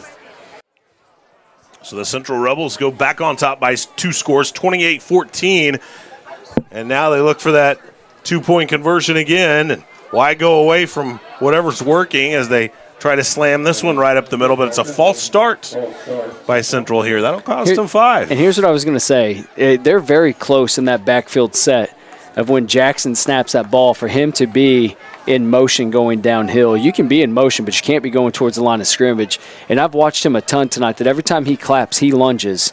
I'm really surprised that someone else has not said something to the official, because you can be moving, you just can't be going. But if you watch Jackson, he claps and he lunges ahead to catch that ball in motion. So was that false start call on 49? I don't know if it is on him. I didn't. Okay. You can't see a number because usually, unless a coach signifies, they'll ask for a number on the chest plate. But it's one of those situations where I'm really surprised with the way that these 2 head coaches know their rule books. I'm really surprised that hasn't been brought up maybe to a. There you can let us know about. And now they'll spread it out just a little bit with 2 wides to the right side. Jones rolling to the right. Looks like he wants to throw it. He's under some heavy pressure, and he goes down. So the 2-point effort this time thwarted by the Knights, and the score stands 28-14. Central on top. 1 minute, 11 seconds remaining in the third quarter. We're back after this on Parkland Sports Live. Hi, I'm Robin Nagel, and I am the Executive Director at Serenity Hospice Care. I started at Serenity 17 years ago as a social worker, and I've just finished up my first year as a new director. It has always been a profound passion of mine to ensure that our patients are treated with respect, dignity, and most of all, compassion. At Serenity Hospice Care, our staff's #1 priority is excellent patient care. I am honored to continue the mission and values that Serenity Hospice Care was founded on. For information about our services, please visit serenityhc.org. 28-14, Central leads by 2 scores again, 1:11 remaining here in the third quarter. And Jake, that Central offense going back to work after another Farmington turnover. Yeah, they only had to go 39 yards. It's probably some of the better field position they've had, minus the punt issue in the first half. But they did waste 2 minutes and 56 seconds off the clock to go 39 yards before Jackson Jones took it in from 2 yards out. And Mike Reeves down on the field. It seems like every time Farmington does something positive, a touchdown or a stop, well, they'll have an error, a turnover, or something like that. Too many mistakes to this point to lead a football game. Good news for them. They've got 1 minute and 11 of the third quarter and 12 minutes of the fourth to try to do something about it. Do you change your philosophy any offensively if you're Farmington now that you're down 2 scores and the clock starts to become a bit of an issue? In and out of the hands of the Farmington return man. It's bouncing around, and I think Central might have it. It's all the way down to the 11-yard line, and Central's got the football. Farmington just couldn't corral it. It was bouncing all around. And off the bottom of the pile is Chad Cosby. As we take a look at that play again, what do you see down there, Mike? Guys, I believe that whenever I was a bit blocked by the play, but you've got a chance to grab the ball. You've got a chance to corral it. Then once it goes in the air, then panic sets in. That's what I saw, is that you still got time to pick that up and save the possession, but I think you get a little panicked, and after you do that, you're in a spot now. A Central touchdown, fellas, you feel like for all intents and purposes it may put this game away. The 5th turnover for the Farmington Knights tonight. And that brings up a 1st and 10 for Central all the way down at the Farmington 11-yard line. A timeout by Central right here. Why a timeout by Central here, Jake? Do they feel like this is a crucial play where they could put maybe one of the first nails in the coffin here? I do, but I also think they were in the wrong formation. I don't think they were lined up exactly what they wanted. I think there was a little bit of transitioning there, go from such a big play on the kickoff to get it back. I think it was just one of those where they had the wrong guy on the field. I will say this, and going back to that kickoff that we showed the replay on, the up back guy unfortunately was a freshman, and Max Krupe, that you get those high bounces. You got to learn the bounces on turf. You get a screamer like that, you're going to go short hop that are quick, and then it always is going to explode on that third bounce, which is unfortunate because as he saw short, it took an amazingly high third bounce that he probably overran by a yard at most and got over his head. So in this situation, I think to go back to your original question, this is a nail in the coffin. Make sure you have the right guys on the field for the play you call. Well, the oblong football has bounced Central's way more than once tonight, hasn't it? It has. Unfortunately for Farmington, if you're in the Farmington situation, those small breaks haven't went your way, and Central continues to get the bounces of the ball literally and figuratively. August Black and Jackson Jones lining up behind 7 linemen. They try to slam it straight ahead once again, and finally Farmington is able to stop the forward momentum of Jackson Jones, who has just been punishing them through the middle most of this ball game, but a loss of 3 there. Jackson Jones had 96 yards rushing before that effort, so that'll set him back to 93. Loss of 3 on the play. Talked about this really off the front of this show. Central pretty well locked into their district seed. They'll be the number 2 seed behind Dexter. Farmington, though, they had an opportunity to make a move. St. Mary's only above them by 1 point, and St. Mary's playing a tough team in CBC tonight. So 2nd and 13. Now for Central, and they'll run it on that jet sweep to Barrett Henson, looking for the right corner, but hammered out of bounds at the 13-yard line.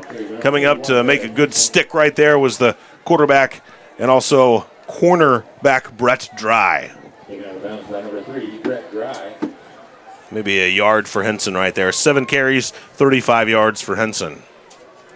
In Central's possession here, in this offensive mindset, you have to, obviously you're in 4-down territory because you don't have a kicking unit that is naturally a field goal kicking unit. It's an extra point if you do it. But, you've had 2 plays and you've went negative yardage, stayed at negative yardage. You've got to put together your best thoughtful plays in these next 2 to punch this one in the end zone. Man in motion is Karis Foster. They did throw him the ball down the middle of the field against a double team, and he went up and just outfought everybody for it earlier in this half. Now a timeout on the field once again by Central. Their second timeout during this series. 11.3 seconds remaining here in the third quarter. It feels like a must-stop for the Knights. It is, but I also think if you're Coach Schweiss, you're probably getting a little frustrated because you've only ran, this is going to be your 3rd offensive play, and you've had to burn 2 timeouts, one before the first play because of formation and personnel, and now because you're almost got to delay a game, you're already behind the sticks at 3rd and 13. Probably a little frustrated if you're the offensive staff or the offensive play callers because you're not getting that communication piece in time to try to be successful when you got the ball inside your own 20 at the start of this possession. What are you seeing? What are you hearing, Mike Reed? Jake, I think you may have answered the question that was floating around in my head. Do you take these 2 timeouts because, wow, this is such an important possession, or do you take them because you're not doing what you're supposed to do on the field? And I think you're telling me it was more formational than it was, wow, this is such an important possession. I think it's both of them, but I think they just didn't have the right guys on the field for the plays they had called. Jones wants to throw it. He's got an out route. Karis Foster, who grabs it and then can't complete that football move that they talk about. Foster, Jake, went into his cut, fell down, and still athletic enough to get up and get open. It hit him in the breadbasket, but his whole motion was just a bit discombobulated, and he couldn't come up with what was going to be an easy score. And it was a great thrown ball. That ball was put out where you have to throw an out route or a corner route too. And we're very fortunate for Central. Again, not a break going Farmington's way, because if he has possession of that for maybe just another half step more and fumbles that trying to cross, that's a touchback for Farmington possession. Otherwise, now we're with the 4th and 13. They'll flood the right side with 4 wide receivers. Jones wants to throw it. He's under pressure now. Fakes it. Now runs it. He's to the 15. Tucks it on a 4th down and going to be tackled at the 11-yard line.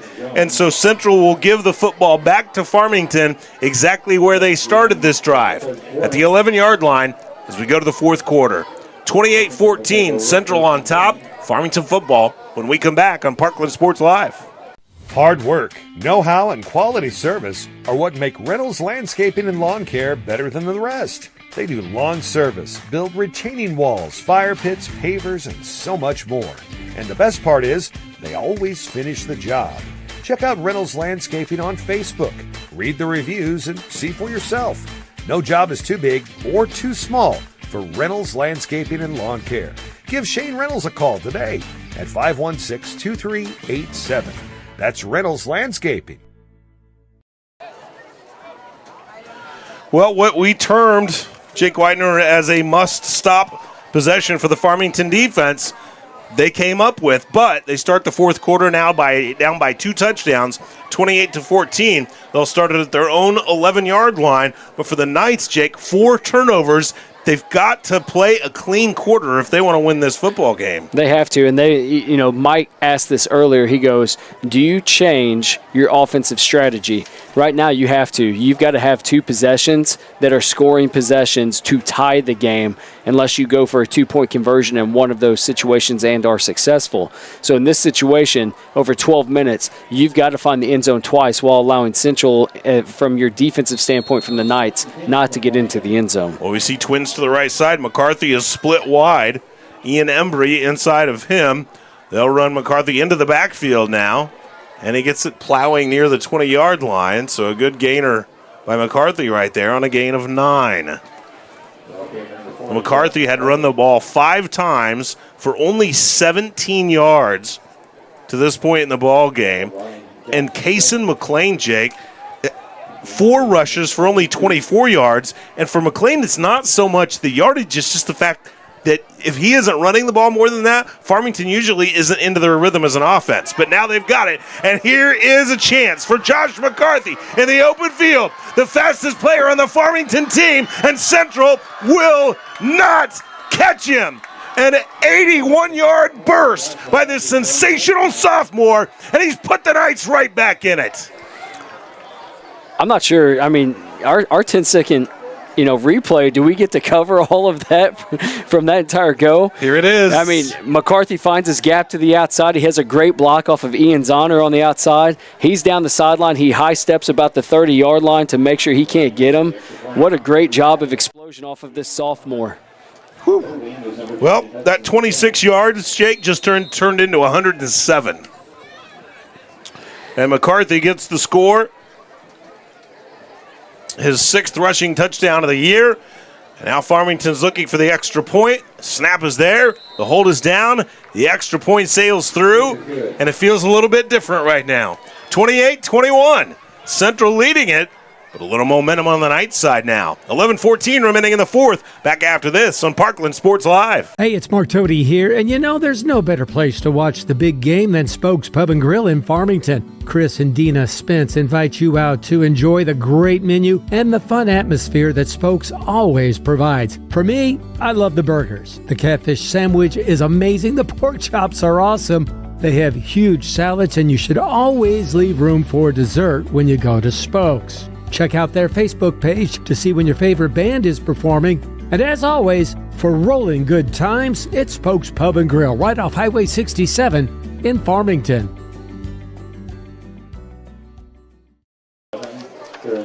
Ian Zoner steps onto the field to kick this one away. That's an easy drive to describe, right, Jake Widener? Yeah, it didn't. The touchdown was 81 yards. They went 2 plays. A 9-yard carry and an 81. Yeah, it's really easy. I mean, you don't have to say much when McCarthy touches the ball and finds open space. Wow. 81 yards, though. But it took 46 seconds off, which is what Farmington needed. Quick score. Another impressive athlete deep for Central. That's Garrett Foster. And they have kicked away from him all night. But this time, hey, they hammer it long, and this ball ends up 8 yards deep out there.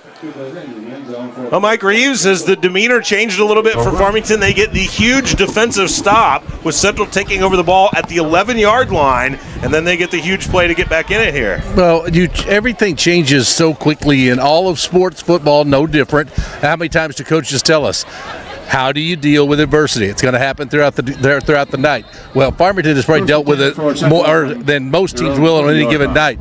But, Jake, when I ask about do you have to change your philosophy, Farmington, if they keep breaking off huge runs, can stay with the philosophy because they've now had 3 big scoring runs of long yardage.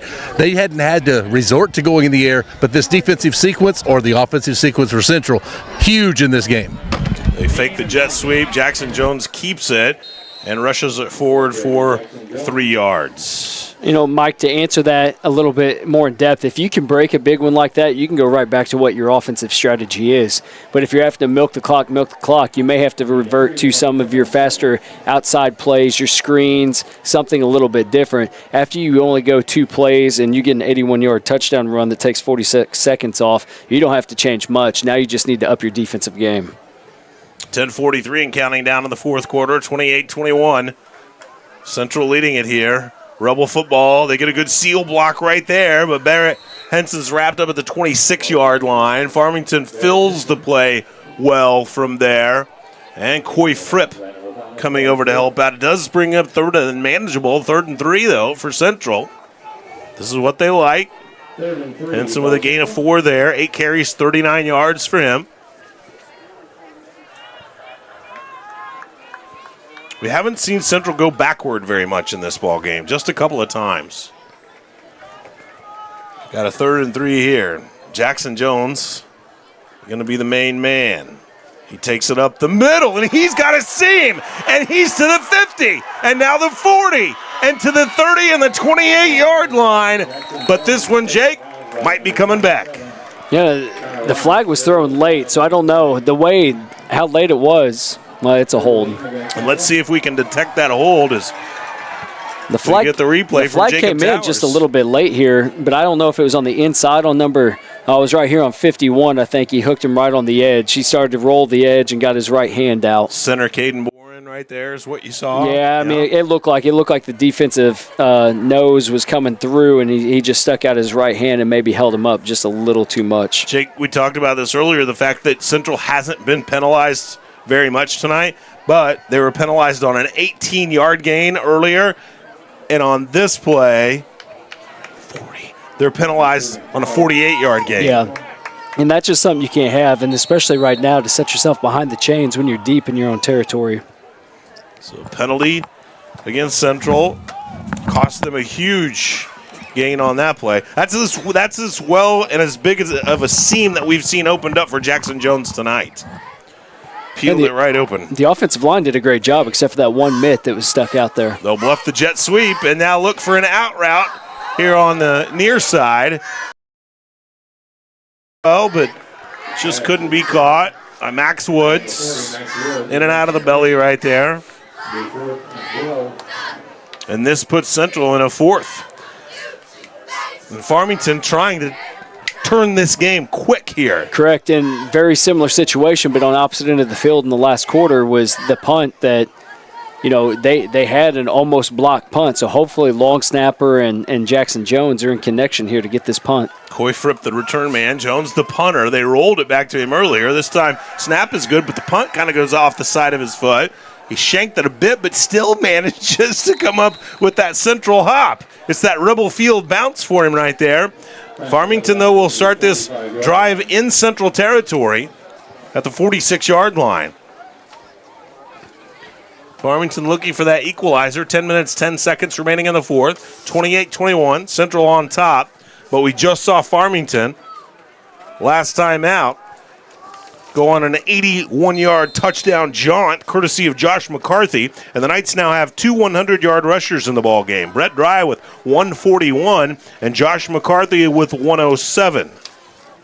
Knights operating in that triple option offense. Option play left side to Coy Fripp. Not much space over there. He's thrown out of bounds after a 2-yard gain by Chad Cosby. We haven't seen Kason McLean in action a lot, running the ball very much here, and a flag actually between the play. It wasn't even after the play. It was between the plays. It came so late. And the only thing I can think of is number 71, Justin Robinson's walking off in disappointment here. So I don't know if something was said or it was unsportsmanlike conduct. And once again, it hasn't been a multitude of penalties against the Rebels. It's been the timing of their penalties.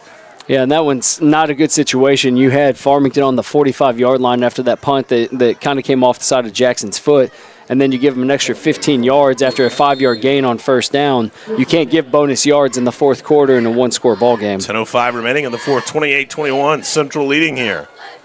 Dry Brings the offense to a 1st and 10 at the 27-yard line of Central. He's got McLean behind him. Twins to the right side, a wing right there. This is McLean attacking between the tackles and an avenue to the end zone. He strolls right down Karsh Boulevard for a score. And a 27-yard strike. You can put 6 on the board and a late flag against it. It appears the Knights, maybe the Rebels, we'll see. But it almost, Jake, looked like it came after the score. Let's take a look at the play again. I mean, I don't know. There's some extracurriculars, but McLean's way gone, and then there was something that takes place right in the center of the field here with number 79 from Central. It was a great block. He gives a little pop off, but I mean, whatever extracurriculars it is going against Central. Unsportsmanlike conduct against Central, so the touchdown will stand for Cason McLean. A 27-yard score. McLean had 4 carries for 24 yards. Before that, a 27-yard burst, and McLean gets into the end zone for the first time tonight, the 6th time on the season, and we're an extra point from tying this baby up.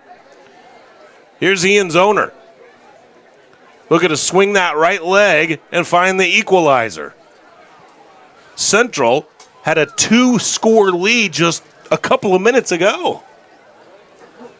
They not only had a 2-score lead, Jake, they had a 2-score lead and a 1st and 10 at the 11-yard line. Yeah, that entire possession, it may come back to bite them here because now if this goes through, we have a ball game. The snap is through, the hold is down, and the extra point sails up and in, and we've got a new game with under 10 to go. 9:59 remaining in the 4th, 28-28, and your kickoff next on Parkland Sports Live. Hi, this is Michelle Day, Marketing Director with Serenity Hospice Care. Are you facing a life-limiting illness and trying to navigate the confusing world of healthcare? Let our professional staff at Serenity Hospice Care help you understand your illness and what options may be available. Serenity offers more than just hospice services. To learn more about our programs and how we can help you or your loved one, contact Serenity Hospice Care today or visit serenityhc.org. Back here at Rebel Field, and we're all tied up at 28 apiece as we head down and visit with Mike Reeves. And Mike, you've been on this field, and it's got to feel down there like this field has just tipped in favor of Farmington. Oh, there's no question. And I was on the Farmington sideline for most of the 3rd quarter when it was really going Central's way. Well, I flipped over to the Central sideline for most of the 4th, and it's gone Farmington's way. So I've seen each team kind of hit that point of, the heads drop. What are we doing? The thing is there's almost 10 minutes of football left. It's a tie game. You kind of go from here. If you tell Farmington driving over on the buses tonight, you're going to turn it over 5 times and be tied with 10 minutes to go, I think you take it if you're Farmington. If you're Central, I think there's a little disappointment that you didn't the ball game away when you had the first down at the 11-yard line and a 2-possession lead at that juncture. That's the one you're looking back on, that discombobulated possession has really tilted the game. Ian's owner is setting up as if he's going to onside kick it. He's probably looking for a hop over the first line of defenders here. You would assume so, but then that's exactly what he does. And it's an onside. It's off of a Central player, and the Farmington Knights have it back. And it is recovered by Hudson Buchanan, and the Knights, who couldn't get out of their own way for 3 quarters, are in business in the 4th. I mean, you asked right before we came back, when did Farmington have the ball? And as you can watch here, what a great job. It goes right through the outside legs of the return man out at the give or take 34-yard line. Hudson Buchanan slides right through as he 5-holes him, and right there, Hudson comes up with it. Beautifully designed play. Good job by Brad Barron and the special teams unit. And guys, think about this for a minute. That opportunity just to onside kick there brought about by accepting the unsportsmanlike penalty on the kickoff, moving the ball up 15 yards. Yeah, great observation, Mike. Rice in motion, right to the left side. They give us to McLean. He scored a touchdown the last time he touched the ball. This time he hammers through the middle for a 10-yard gain.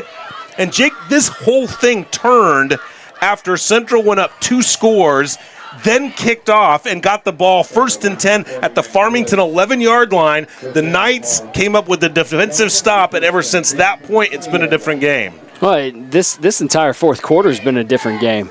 I mean, everything about this has been Farmington is finally getting those small breaks they've needed, and what a great job that they're doing to preserve their offense. More Case and McLean, but this time Cosby wraps him up and gets help from 3 more blue-shirted friends. And McLean goes down for a 1-yard loss. Now the difference, we talked a little bit about Central. They're always looking for a touchdown. If Farmington can gain another 5 yards here, they would be comfortable with a field goal. Yeah, Ian Zahner's got a leg on him, and he's very accurate with his field goals. So I would be willing to bet you if they can get down to where it is a 4th and 4, get inside, maybe get down towards that 17-yard line, they would be 100% comfortable kicking. McCarthy in motion, jet sweep. This is the touchdown play, and can he do it again? He's in on a 20-yard score, but a flag on the play. Illegal shift by the Knights. I'm not sure McCarthy ever came set. Yeah, I think that's the problem is he was already moving, before he got set and then came in motion here. So he's still in motion, receiver's still in motion, he comes, so 2 guys actually started that play in motion. And the rule is there, you both have to be set for a second. That receiver outside Ian Zahner was still actually getting set as McCarthy took off. Folks, we're happy to be part of the Barn Podcast Network, an emerging media company in Farmington. Barn features the Tippy Joe Show, vulgar display of podcasts, birds and swords, and so much more. Be sure to like and subscribe the Barn. So 2nd and 15 for the Knights after the illegal shift.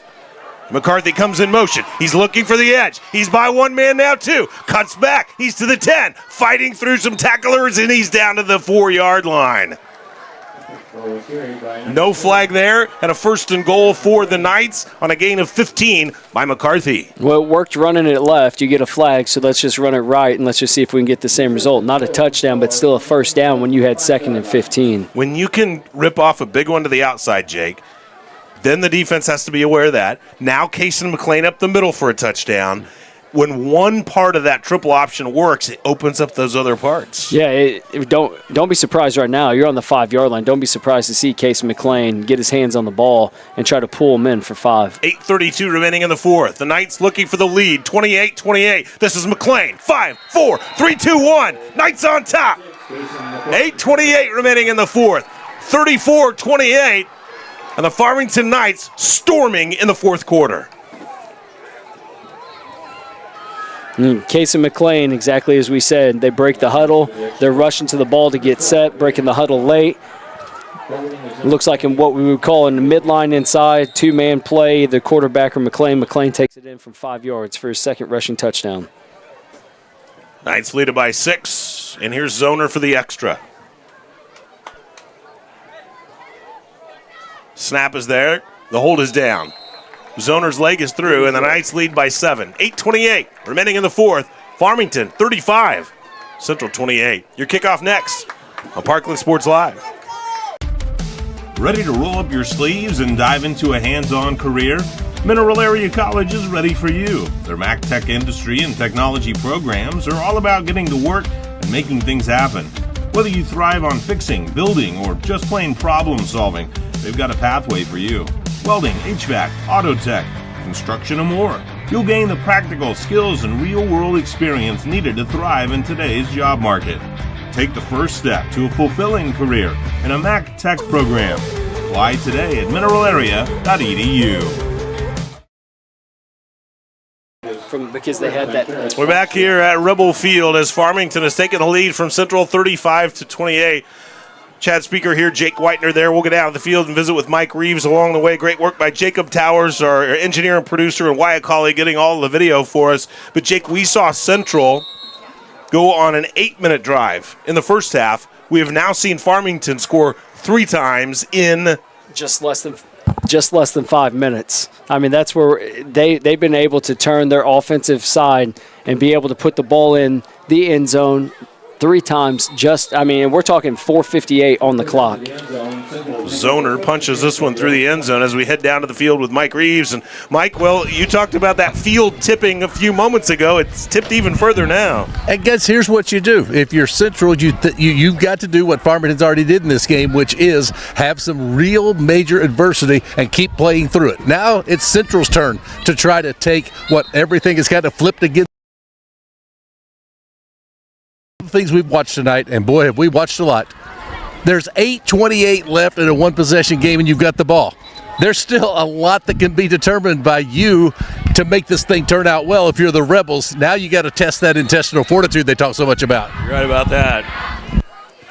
If you are the Rebels, it is us. You're only down one score here, guys. And they fake the jet sweep. Jackson Jones keeps it, breaks a tackle in the backfield, stumbling forward, breaks another tackle, and gains 7 yards. That's what it starts with. Anything progress right now, Mike said it, you still have 8 minutes left in this football game. There's a lot of things that can take place. I mean, we've already seen in just the second half, they've already doubled possession rate if you're Central. How many times you've had the ball compared to the first half. So right now, you just got to calm down and play football, put a drive together, a long-lasting drive, take some time off this clock, and punch one in. Jones now over 100 yards in the ball game, 23 carries for him and 103 yards. He's done it on 23 carries. McCarthy and Dry, both over 100 yards for Farmington. They've both done that in under 10 carries apiece. Jones getting some bigs out in front of him, but Central whistles for the timeout, and we'll take it with them. 7:37 remaining in the fourth quarter. Farmington leading Central 35-28 here on Parkland Sports Live. The Department of Mental Health for the state of Missouri is seeking an advanced practice nurse to fill a position on their East-Southeast Regional Forensics mobile team. This position includes daytime travel, a flexible work schedule with remote work options available, at a salary of $130,000 annually, and tremendous benefits. This opening will not last long.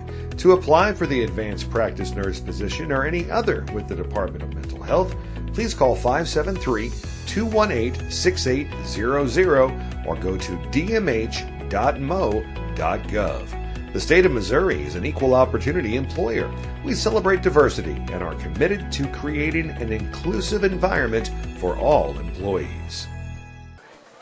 The Farmington Knights trying to snap a 4-game losing skid in this series against the Central Rebels, and they've come from 14 points down in the fourth quarter to take a 7-point lead. And we're not yet halfway through the fourth quarter at 7:37. And there's just a lot of time here. There's a lot of football left. This second half has had more movements and puzzle pieces here. You never know what's going to happen here. Last team with the ball could win this ball game. Jet sweep to Barrett Heads, and he breaks a tackle in the backfield and turns what looked to be a 5-yard loss into a 7-yard gain. Good, tough run by the senior. Henson with 9 carries and 46 yards rushing.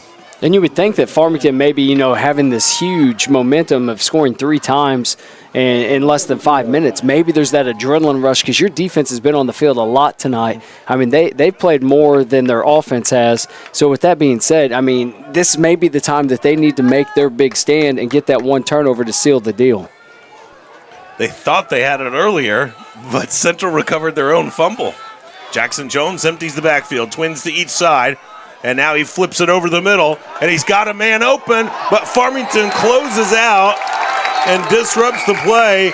A tremendous play by Kason McLean. I know he's holding his head because it's going to be pass interference, Jake, but for a middle linebacker to recover and cover a fly route down the middle of the field, 20 yards from what normally isn't even his possession, that 15-yard penalty was a good play by Kason McLean. It was a great job by him. I mean, you probably just saved a touchdown. But with that also being said, that's really tough because was contact made before the ball got there? Because he Superman dove to try to get the ball knocked down to make contact with the receiver. And it's hard to tell. It was such a bang-bang play. Great job recovering. Take the penalty. I mean, you don't like that. You gave him a first down, but take the penalty. You kept 6 off the board. It appeared to be absolutely a blown coverage by Farmington as Jackson Jones is hammered in the backfield by Colin Wench. No gain on the play. It appeared to be a blown coverage by Farmington and a wide open man down the middle of the field. And it was almost like the flip from Jarek Jeter. There's only one reason Kason McLean is there. Is because he had to be. He had to be there. He had to recover and take that seam route down the middle of the field. And like we've alluded to, he did a great job recovering. It's just a shame that it did wind up in a PI situation. But the defensive line standing strong, the outside linebacker standing strong to get 0 yards out of Jackson Jones on that run. 2nd and 10 here for these Rebels. They've got out there 47, 6:45, and counting down to the fourth quarter. Farmington by a score 35-28. Straight handoff to August Black. He's spun down in the backfield and dumped on a fine play by Coy Fripp. A loss of 3 that time for Henson, or for August Black, I beg your pardon. Black with 8 carries. He's got 17 yards. They've been tough to come by for him, just over 2 per. And this is a situation now where do you try to leak the middle of the field again? Because, this is a running situation. Or you would think this is a passing situation with a run-heavy offense, but you also got Foster outside on an island. They'll go with that fake jet sweep left to the right side. Jackson Jones keeps. He's got 6 yards, and he's set up maybe a chance to go for it here. What do you think, Jake? We've got 5:50 left. You're down a score. The Farmington offense has been on fire. I think they're going for it. I think you have to, but you don't have a timeout, so you have to be decisive with what you're doing. You can't be indecisive here. You've got to have your play call. But I will say this, Jackson Jones is very lucky to still have that ball in his hands to get +6, because as he gave that sweep read, he fumbled it, and he almost bobbled it like a Peyton Manning spin in his hand before he took off. Here's a 4th and 8. If they go for it, this could be the play of the game right here. He's deep enough he could get off a punt, and he takes 1 step back, 1 step forward, back like he wants to throw, but the play is called dead on a timeout by Farmington. That's a smart play. I think it was a smart play. I'm not exactly sure what they were doing. They only had a 2-man route, but it almost looked like they had a screen left coming in. So just like we did earlier, Central waits, calls that last-second timeout. You see formation. As Mike said, that was close enough where maybe you don't give it to him if you're the sideline official. But I will tell you right now, it almost looked like a screen set up on this side. Mike Reeves is down at the central bench. And, Mike, any inside? Can you tell if they're going for this thing? I really do feel like that they are going to go for it. The interesting thing is there that, yes, you get a read defensively. Maybe you did find out what that was, what they were going to be in, what's the formation.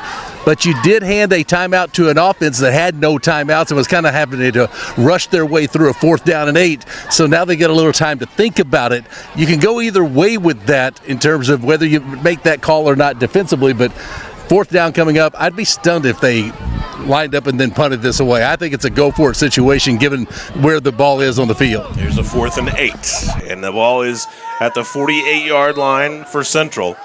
And we could have more plays of the game, but here's an early candidate. That's Jackson Jones back of that pistol. 1 wide to the right, 1 to the left. He's got a tight end. He's got August Black, the running back, off of his left hip. Jones barks it out, rolls to his right. Looking down the field, he's got a flag route. Fires it down the field. And in and out of the hands of the wide receiver. And any flags on the play? I don't see any. I don't see any, but I'll say this. That was a play that if you watch the intended receiver the entire time, he is throwing, absolutely manhandle shoving the corner off of it. So I'm really surprised that was a situation, though, that you didn't see some laundry on the field. And you'll have to look at the top of your screen. You can see hands extended all the way up top. He is just straight shoving him. Even on his 10-yard outbreak, he was giving some love to the cornerback. So, a turnover on downs for Farmington, and see if they can't put a nail in the coffin. And they nearly completed it. That little push-off gave him that little bit of room. Yeah. Here's a play right up the middle, and there's the Farmington fullback going back to work. This is Kason McLean. Rips off a 12-yard run. Farmington already has 2 100-yard rushers, Jake. They've got a chance maybe at 3 tonight. 9 carries for Kason McLean for 77 yards. So he needs another 23, and the Knights are 36 yards away from the end zone. The Knights already have 141 from Dry and 123 from McCarthy. Farmington was down 2 touchdowns to start the 4th quarter, and if they're successful here, they have an opportunity to go up 2 touchdowns. Would be an absolute enormous swing. Dry pulls it out of the belly of McLean, and maybe wasn't the right read as he's hauled down for a 4-yard loss. I think in that situation, I know you're wanting to get the ball downfield. You want to score that extra touchdown to get a 2-score lead. But right now, McLean's been the guy. McLean inside. I know you want to get it to McCarthy, but you may look for a different way of getting him the ball where you're not running the true triple option. The other part of this drive for the Knights, Jake, I would imagine, taking time off the clock. We're at 4:05, and Central not necessarily one of the prototypical quick strike offenses necessarily. Yeah, you're definitely in your 4-minute offense here. Waste as much time as you can, especially having the lead. McCarthy in motion, splits 2 men, cuts back, breaks a tackle, and slams it forward for what is going to be a 6-yard gain. So a 3rd and long for the Knights. McCarthy up to 129 yards rushing tonight. He averages 80 yards per ball game. Yeah, they got a flag on the field. They're having a discussion here. It came in the viewpoint of either a chop block or a hold because of where it came from the back judge. Not sure. They're having a pretty long discussion on whether it did or did not happen. So, with Central out of timeouts, Jake, Farmington doesn't want to put themselves in a position to throw the ball because they'd like to can see that clock rolling. Oh, you bet. I mean, this is one where I know Eric Krupe. I know Coach Krupe and his staff, their offensive staff, they're very good about telling their guys 4-minute offense like it is preached on Thursday pregame. 2-minute series, 4-minute series, stay in bounds, hit the ground, do not stop the clock. Great shot by Wyatt Cawley right there. Wyatt's done a great job for us all night long and all season long. Our cameraman here on Parkland Sports Live. So we head down to the field. Mike Reed? Yes, that discussion was indeed about a chop block as to whether or not it did occur. Did it not occur? That was exactly what they were looking at, and they said, nope, everything was good. They let the play go. So Farmington looking at a 3rd and 8 here. At the Central 34-yard line. They fake it to McCarthy. Dry keeps it and pushes a man forward down to the 30-yard line. So it's a gain of 4 by Dry and sets up a 4th and 4 for the Knights. And this could be their offensive play of the game here. And this is one where, you know, if you can hold your water, I know you're taking the time here, but you hold yourself in the huddle just a little bit longer. You sprint to the line as if you're going to get a delay game, and you go a hard count to see if you maybe can't get them to jump, and then you try to finish off this game by holding on to the ball. Under 3 to play now. 35-28. Farmington leading Central. They've got a 4th and 3 right here. McCarthy goes in motion. Dry looks over, and Eric Krupe calls a timeout.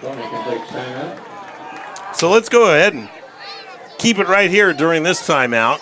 2:50 remaining here in the 4th quarter, 35-28. And we kind of talked, and we'll include you in this, Mike. We kind of talked while we were off the air a little bit. Farmington spent 3 quarters almost kind of getting in their own way. 4 turnovers. It seemed like everything that could go wrong did go wrong. It was Murphy's Law for Farmington. Even the way the ball hopped was what favored Central. But when Farmington stopped harming themselves, they just took off in this game. Jake and I had this discussion at halftime off of air, and I said, if you're Farmington and you've made the mistakes they've made and you're right there, you got to feel like if we ever clean it up at some we're going to be in good shape. Well, now that they played clean for the better part of a quarter and a half, you can see what happened on the board. It tilted their way because they were making so many mistakes, yet found themselves still in the game. And now a first down here, and you almost put the thing to bed. Knights have this 4th and 3. They've got it at the 29-yard line. They have to get down just about to the 26. Brett Dry in the backfield with Cason McLean behind him. And they go on the counter play to McCarthy, and McCarthy rumbles his way down the field for a first down. And it's going to be the first step for Farmington to close this thing out on a gain of 9 yards. You know, and that's a play that we talked about earlier. There's always that one play you have hidden in your pocket for Central. Every year that we played them, when I was on Coach Krupe's staff, there was always that one play you did, and he finally pulled it out in the most pivotal of moments. 1st and 10 for the Knights at the Central 21-yard line. And Central will be powerless, Jake, to stop this clock. And that'll be part of the discussion. The 2 timeouts that they called on the drive that started at the Farmington 11, the drive that really kind of marked the turn of this ball game.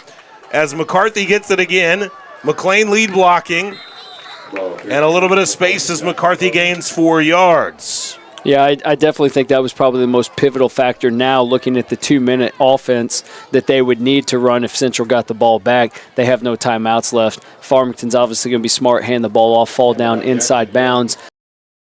Ball protection here in the last 2 minutes. At halftime, Jake Whitener, Karis Foster was my Mineral Area College and Mac Tech player of the game.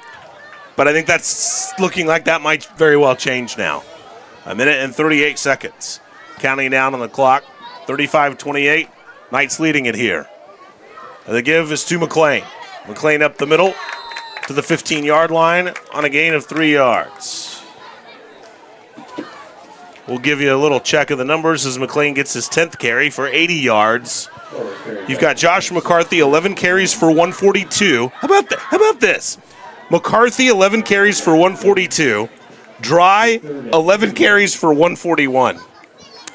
That little bit of statistical information. I know they're not trying to punch it in here, and he can't get it. But if they did punch it in here, and this was all a case of McLean, you'd almost have 3 100-yard rushers in this game.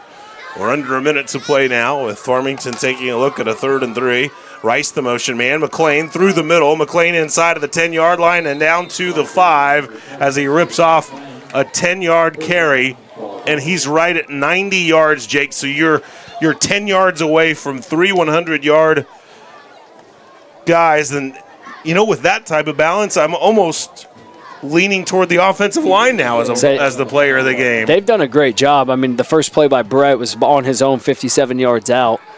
Farmington is huddled and then comes to the line with 25 seconds to go in this ball game, 12 remaining on the play clock, and the Knights are not in victory formation.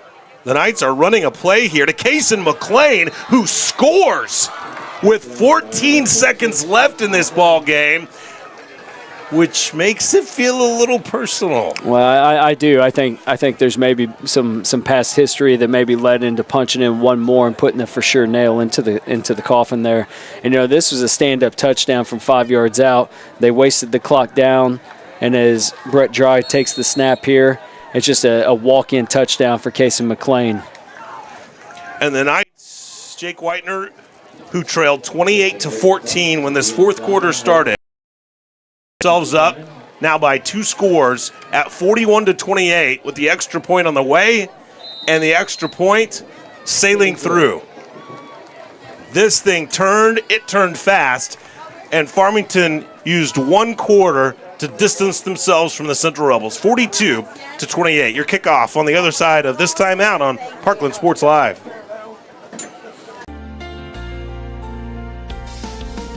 Hi, this is Michelle Day, Marketing Director with Serenity Hospice Care. Are you facing a life-limiting illness and trying to navigate the confusing world of healthcare? Let our professional staff at Serenity Hospice Care help you understand your illness and what options may be available. Serenity offers more than just hospice services. To learn more about our programs and how we can help you or your loved one, contact Serenity Hospice Care today or visit serenityhc.org.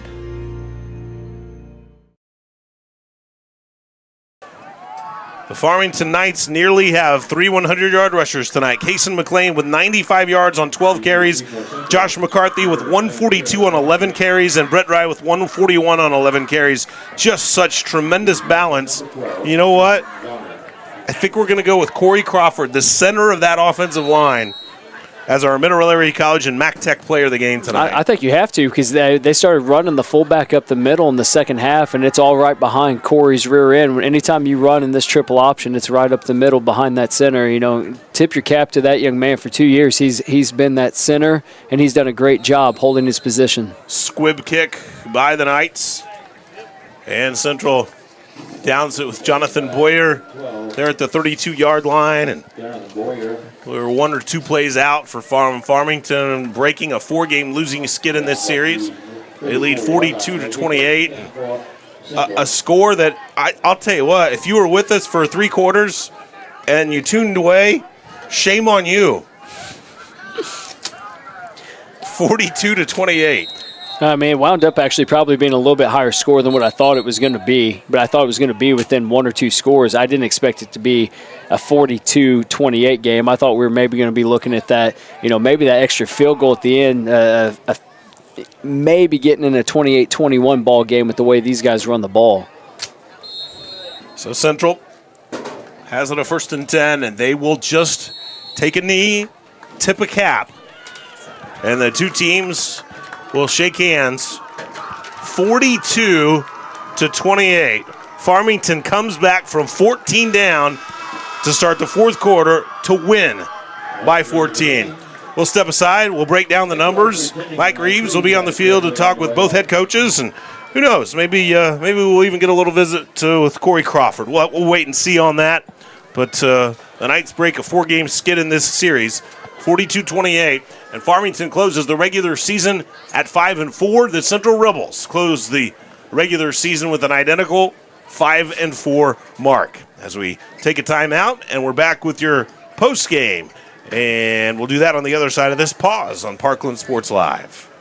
Amazing food that's always worth the drive awaits at Bailey Joe's Barbecue, Seafood and Grill in the beautiful Arcadia Valley. Enjoy cherry smoked barbecue, slowly smoked to perfection, seafood and steaks at the restaurant on Highway 21. Or have Bailey Joe's cater your next party or event. And find your favorite Bailey Joe's sauce, glaze, and dressings at your local Save-A-Lot stores. Bailey Joe's Barbecue, Seafood and Grill, open 7 days a week in the beautiful Arcadia Valley. There's no better place for a night out than Four Towns in downtown Park Hills. They have delicious food, an exciting atmosphere, and the best outdoor patio area in the parkland. Check out the menu and watch their Facebook page for live music and fun, exciting special events like their Halloween party and costume contest, Saturday, October 26th. Mouth-watering wings, calzones, sandwiches, and sweet desserts. It's Four Towns Brewery in downtown Park Hills. And the practice count, I'm sorry. We welcome you back to Rebel Field here as the Farmington Knights are victorious over the Central Rebels tonight, 42-28, despite being down by 14 points to start the fourth quarter of play. And as we take a look at the stats in this ballgame, Farmington rolls in the fourth quarter. They get 385 total yards, 381 of them on the ground, and they split them up almost three ways. Kason McLean, 12 carries, 95 yards, 3 scores. Josh McCarthy, 142 yards rushing on only 11 carries, but he kind of started them on the way back, Jake, with that 81-yard jaunt. That was his big touchdown. Brett Dry, consistent with 141 yards rushing tonight on 11 carries. Well, he started the game with a 57-yard touchdown run. 385 all told for the Knights, 381 on the ground. The Central Rebels get 187 yards rushing, 109 from Jackson Jones. Jones completes 7 passes for 56 yards tonight, 243 total for the Central Rebels. They get 15 from Karis Foster, 46 from Barrett Henson, and 17 from August Black. So 243 all told for Central. 92 of those yards came on one drive. Yeah, and that's what's hard to understand. You know, you had two different identities out of both teams. You know, the first half is owned by Central. All the small little breaks kind of went their way and kind of put Farmington in a hole. And then you look into the second half and you see the amount of mistakes that we had alluded to at halftime, that Central had played one half completely clean. You know, so that was kind of the hard part to understand, is just how halftime made such an impact, drastic impact on both of these programs. So, again, though, you alluded to it, the ground game just couldn't be stopped in the second half by Farmington. That was such a big identity to changing, you know, that 3-score switch that they had, seeing McCarthy break off that 81-yarder, and then just seeing the front line, the gaps that they were giving McLean inside in the second half of football. You know, you tip your cap to both squads. I mean, it was a well-fought ball game, but you tip your cap to the offensive line of Farmington. Jake, I'm going to take something back that I said, and I regret that I said it, and here's why. If I was smarter and a better broadcaster, I would have said it at the time. I said the final score might have been a little personal. Farmington is in a battle in their district to try to flip over the top of St. Mary's. If they can win by 13 points, that'll give them more points toward flipping over that team. That's why they scored late. It wasn't anything personal. And no, I want to apologize for saying that. I mean, there is a heated rivalry between these two, but Eric Krupe and Corey Schweiss, I mean, they understand each other. They know that you have to play for more than just the score that people see on the scoreboard, you know, and you can see it at the handshake at the end. Coach Krupe was obviously ecstatic and fired up to break that losing streak to Central, but then Corey shook his hand. They gave each other a half hug, and they exchanged nothing but positives with each other. Some people don't understand the system, you know, when it comes to the scoring system of districts. And I forgot it for a second. Well, it does, but, you know, when you have a heated rivalry like this that everyone sees, it's kind of hard to get lost in that. All right, let's go down and hear from Mike Reeves and Eric Krupe. And what a fourth quarter for those Knights, Mike. Well, watch a lot of football. You and I have been involved in a lot of football, but the way that flipped towards the beginning of the fourth quarter, just what did you see from your group, and where did that thing change, and how much did you have to stick with that thing because you had a lot go against you tonight to still get a win? Well, I told him, I don't know, probably about 10 times, and I don't have any other words. I just told them how proud I was of them because that was awesome. That was an awesome football game. I'll be honest, Mike, this is the game that I circled in the offseason. This was the game, and I am very proud of our kids for how they played in the second half.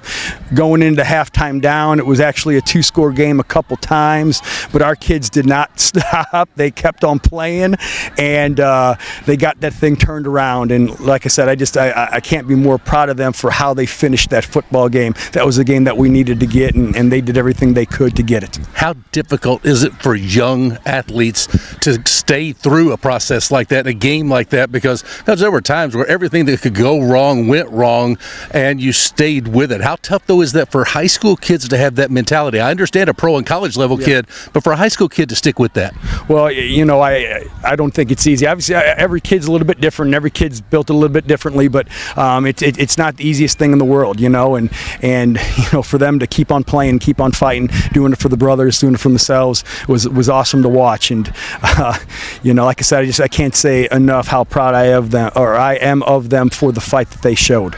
You got the big defensive stop, down 2 scores. They took over at the 11. The game seemed to tilt right there. How big was that? That was huge, because if it goes to 3 scores, and then you're really it's a really big hill to climb. And to get that big stop when they started with the ball inside the 15-yard line, that was huge. And then the big explosive play at the very start of the fourth quarter to get us back to within a score, that sort of set the tone, and then it just continued to roll from there. And for them to be controlling the line of scrimmage for the first 2.5 quarters to sort of take that back a little bit was awesome. Going to give you the chance to brag a little bit on the guys offensively, particularly up front on the run game. I mean, you got 3 guys nearly that got to 100 yards plus tonight. Your guys up front, what have you seen from them, and how difficult is that job that they have that sometimes is very unsung? Oh, it is, and they did a great job. Obviously, we were able to, especially in the second half, really start to chunk down the field. I'll just go from left to right: Keaton Gibbs, Scott Fripp, Corey Crawford, Connor Farrell-White, McDowell. Those guys did a tremendous job today, and you're right, they are the unsung members of a football team, because when you've got your Dries and McLeans and McCarthy's and Rices and all those guys that they're the names that are getting called on a play-by-play basis, it's because of what those other guys are doing. Wrap it up with this: how do you feel about your team as you get ready to start district play? Well, again, I like to fight and finish there, and that's the most important thing. And so obviously, again, build on that, and we'll find out probably tomorrow night. We'll get a good idea of who we're going to go ahead and play, and then we'll get ready. And again, now it's survive in advance and see how many games we can get ourselves. Good luck moving forward. Congrats on this one. Thank you. Head coach of the Farmington Knights, guys, that's Eric Krupe. Thank you. Yep. Mike Reeves catching up with the winner, Eric Krupe, right there. And as he'll make his way across the field, we'll take you back into the booth a little bit. And, Jake, we let folks know during our broadcast that Central locked into their spot in district play as we look ahead now. All teams play in the state playoffs now. Playoffs start out by having an 8-team district. Well, you say 8-team. Ideally an 8-team district. Some of them are a little bit smaller. Both of these teams actually will play in a 7-team district. That would mean that the top seed does get a bye. In Central's case, that's Dexter. They'll get that bye, but Central pretty well locked in to that number 2 seed. Even though St. Genevieve above them in points, Central can flip them because they beat them head-to-head. Yeah, and that's how it works, is the head-to-head matchups. If the team ahead of you is the guys or a team that you have beat, you flip them. You look into this. I mean, for Central, you're going to be sitting at the 2. We've known that. They know that they're going to have Kennett. They're going to be hosting Kennett coming to that one. You look on the opposite side. You look at Farmington. There's some movement that could happen today. When you look at that, because the bottom 2 teams, being Webster Groves and Poplar Bluff, they're separated by half a point. So tonight's outcomes dictate everything for them. Farmington could possibly, jump St. Mary's. So right now, I mean, that entire district set from numbers 3 through 7, it's untold on what's going to happen until tonight's outcomes are laid to rest. That's a headbanger of a district right there. It is. You've got Poplar Bluff's in the 8 spot. And Farmington scored late to knock them off. I mean, that was a heck of a game. There's nothing easy about Class 5 District 1. I mean, when you look at teams 2 through 7 that are listed there, you're like, man, this is tough. And then you look at the number 1 seed, and you're like, nationally ranked, traveled to Louisiana, was successful down there. I mean, you know, I hate to say this because any team can lose on any Friday or any Saturday moving forward. But when you see something like that, you kind of cringe knowing what you got coming, but you got to get there first to see that team. Which would be, as we talk about that's why Farmington really does want to move up to that 3 seed, because you would escape a semifinal game against Cardinal Ritter. Now, it's not like it gets easy because, you know, your other matchup is going to be against Cape Central, a team that beat you badly during the regular season. But sure, if you can move up and avoid that semifinal matchup with Ritter, you want to do it. Yeah, I mean, you want to see the district championship game if you can get past Cape Central, which, you know, Kent Gibbs has done a great job in resurrecting Tiger Pride football down there. And he'll tell you, you know, it's been a long road. But with that being said, Farmington needs to hopefully get into that 3 spot. You know, right now it doesn't matter whether they're sitting in the 3 or the 4. They're going to host the week 1 of districts because the bottom 3 are going to travel to the top 3 teams. But you don't. If I'm Coach Krupe, I don't want to see Cardinal Ritter in semis. I want to try to kind of avenge ourselves, get that revenge game against Cape Central and see if you can't knock them off. Because if you can knock off Cape, because they've kind of owned them the last few years, I mean, if you can get enough momentum beating them, you may have a little bit of boost going in to face nationally ranked Cardinal Ritter. Cape Central owns a 5-game winning streak against the Knights. The other part of that, too, Jake, is if you move up, you create a little bit better first-round matchup for yourself. And what that would mean for Farmington as they go into the playoffs at 5-4, if they can win that first-round game, they've guaranteed themselves another winning season. Yeah, and that's huge. I mean, there's so many small things to take away. Ever since Farmington moved into Class 5 a few years ago, that's tough. I mean, you're talking. They're in Class 5 by a few students. I mean, we're talking. I at one point we as Farmington, and I'm speaking on behalf of Farmington, just being from Farmington. That school district was moved in, I want to say, by 2 students. Yeah. I mean, that school was the smallest Class 5 in the state. You know, so you're not talking about being at the top tier where you're getting ready to face the Class 6 CBCs and SLUs. You are the smallest Class 5 school going against some of the larger Class 5 schools. Hey, Corey Schweiss, Mike, has joined us in the booth. And so we'll go ahead and talk to Coach up here as he's made his appearance with us. Thanks so much, Coach, for joining us up here. Is Mike on? And you are with us now. Is Mike Reeves on? He is right down Sorry there. About that, Mike. Raising his hand, yeah. So that Mike could come up and ask some questions. Yeah, I'll let Mike ask me some questions. I'm sure he's going to have some dandies. Coach, I know. Hey, we can do it from right here. You want to do it from right here? Sure, that's fine, whatever. Mike, why don't you just go ahead? All right, hey, we'll just do it from here. Coach, I'll start with this. I mean, you were doing what I thought you wanted to do with the ball, and a lot of things were going your way. You were creating turnovers. What kind of flipped the game? We talked so much about that possession at the 11-yard line. When you didn't score, you burned a couple of timeouts. How big was that? And then just from your perception, what went wrong towards the latter part of the game? Well, it was so frustrating right there. You know, we get up 2 scores. We got a lot of momentum. You know, we get a big break on that kickoff. I guess we get the ball like at the 11 or 12, something like that.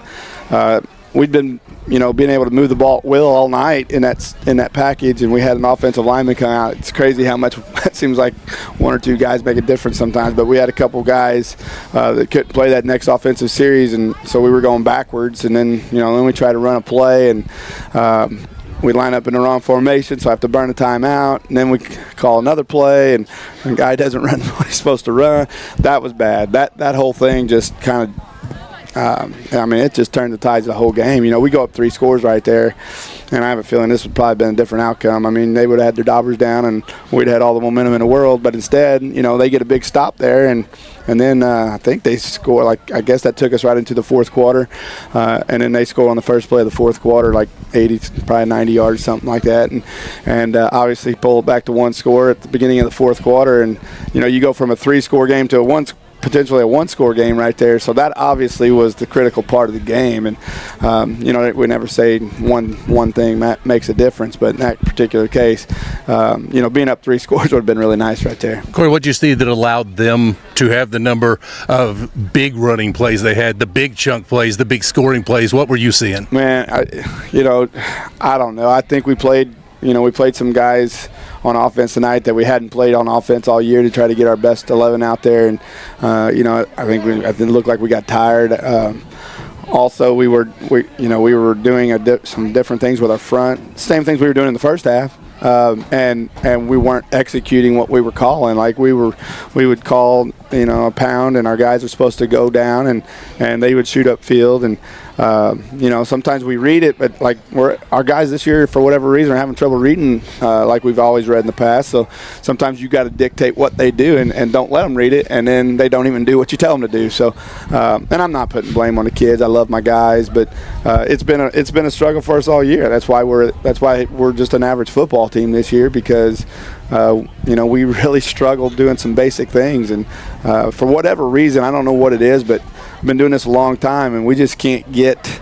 I don't think I'm teaching any worse. I don't feel like our teaching is any different, but it's not. Our guys just don't seem to be getting it like they have in years past. So we're going to have to change the way we actually teach things, but you only got so much time in a day, right? Like you can't review it. You got to hopefully they retain some stuff, and we've been struggling with retention big time this year. With all that said, we'll wrap it up with this, as it's been a long night. But, Coach, you're going to get to district time, and that district is as balanced as I think there is in the state. I don't know all the districts across the state, but there's a lot of teams in there that are on any given day, as you've seen throughout your schedule.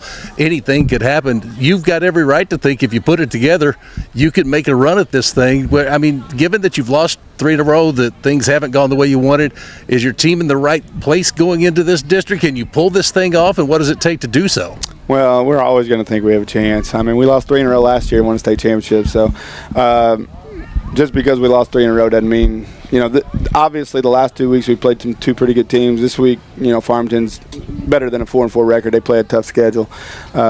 But, I mean, if we play like we did in the second half, we don't have a chance. If we play like we did in the first half, we do have a chance. And, we'll get Kennett next week, and, we'll see how that goes. If we can win that. If we can go 3-0 in the next 3 weeks, nobody will remember this Farmington game.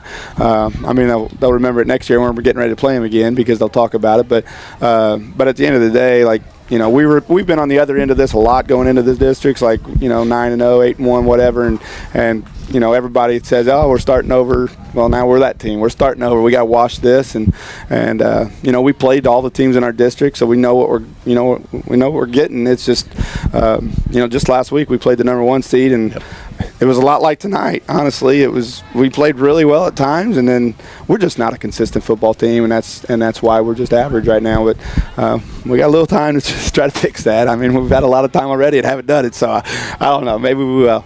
Good luck to you moving forward. Thank you for the long distance interview. First time we've done something like this. Thank you, sir. I'm an ugly guy anyway, Mike. You probably didn't want to see me.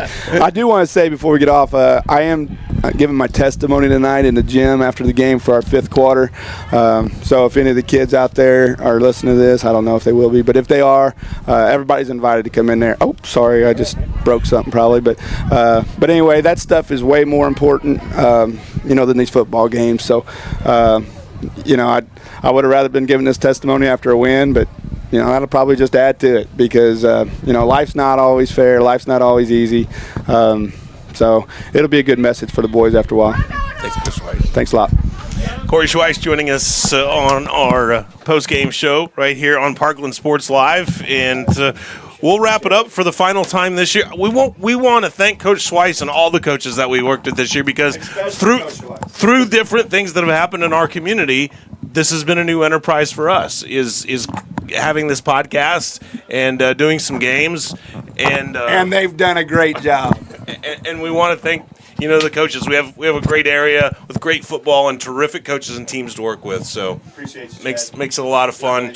And we've had just an absolute blast this year doing this. And we didn't know exactly how this was going to come together for us, But Jason Lowry went out and found some just awesome people like Jacob Towers sitting to our left side right here, like Wyatt Cawley, who is stationed on the roof right now and brings us all the great shots, like Greg Allen, a longtime play-by-play guy, along with his longtime partner Mike Reeves, who has done some just great sideline reporting for us when I've been alongside this year. So we've had such a great time this year. And then Jake Whitener just diagnosing the plays, knows all the coaches in the area, knows the game, knows the players. And you've given so much to the community. It's just been fantastic to work with you, Jake, as well, and covering the area football teams. Well, I appreciate the opportunity. You know, not doing Friday nights is a little different, but seeing it from up here and getting a chance just to tell, you know, kind of what you see and what you know to people that don't understand it is necessarily as well. I mean, this is just a great opportunity, and kudos to everybody involved. I mean, this has been a great production this year. We will leave you for the final time tonight with a highlight package from this ball game tonight, compiled by Jacob Towers, and we'll take you through how this game went and how Farmington eventually was able to come up with the victory right here. We start out with Central up 14-7. Yeah, and this was the one nice shot down the field that Foster winds up getting. I think it was 36 yards. But this was the typical formation of the night for Central. You know, the stacked backfield, 2 extra lineman A gaps, just power football inside. That's their go-to inside the 5-yard line whenever they've got to punch a ball in. You know, and then you got to look at the Farmington offense here. Very explosive. Brett Dry gets off to the outside, and he's a trackster. If he can get some open green in front of him, it's really hard to track him down. Central up by 2 scores right here after the good score by Dry, and Central puts themselves in pretty good shape late in this ball game, overcoming that fumble right there. You know, and there were quite a few times, you know, there were small, tangible things that happened in the game that could have really routed a team. But, you know, like this right here, Jack Embry gets it, and on the way down, the ball stripped out of his hand. You know, it was a bang-bang play to the ground and then back up. And then this was one of the turning plays that we talked about with Coach Schweiss. The ball goes down, high hop over Max Krupe's head, maybe just overplayed it as a young freshman, getting in. Central gets the ball on the 11-yard line, but cannot seize it and get a score in. And then the sophomore, the spectacular sophomore goes 81 yards on the second play of that series to notch it up. Get 1-score deficit here for Farmington. And then from there on, Farmington controlled the offensive side of the ball. Casey McLean inside, 27 yards into the house. Tying game. And then it was from there, this onside kick that really set the tone. Hudson Buchanan is going to wind up with this ball on the backside of Ian Zahner's onside kick that goes through the wickets of the Central return man. And the onslaught was on to boost. It was like a snowball. It was. He was expecting the high hop, and it just didn't get there. And from there on, Casey McLean kind of controlled the end zone at that point.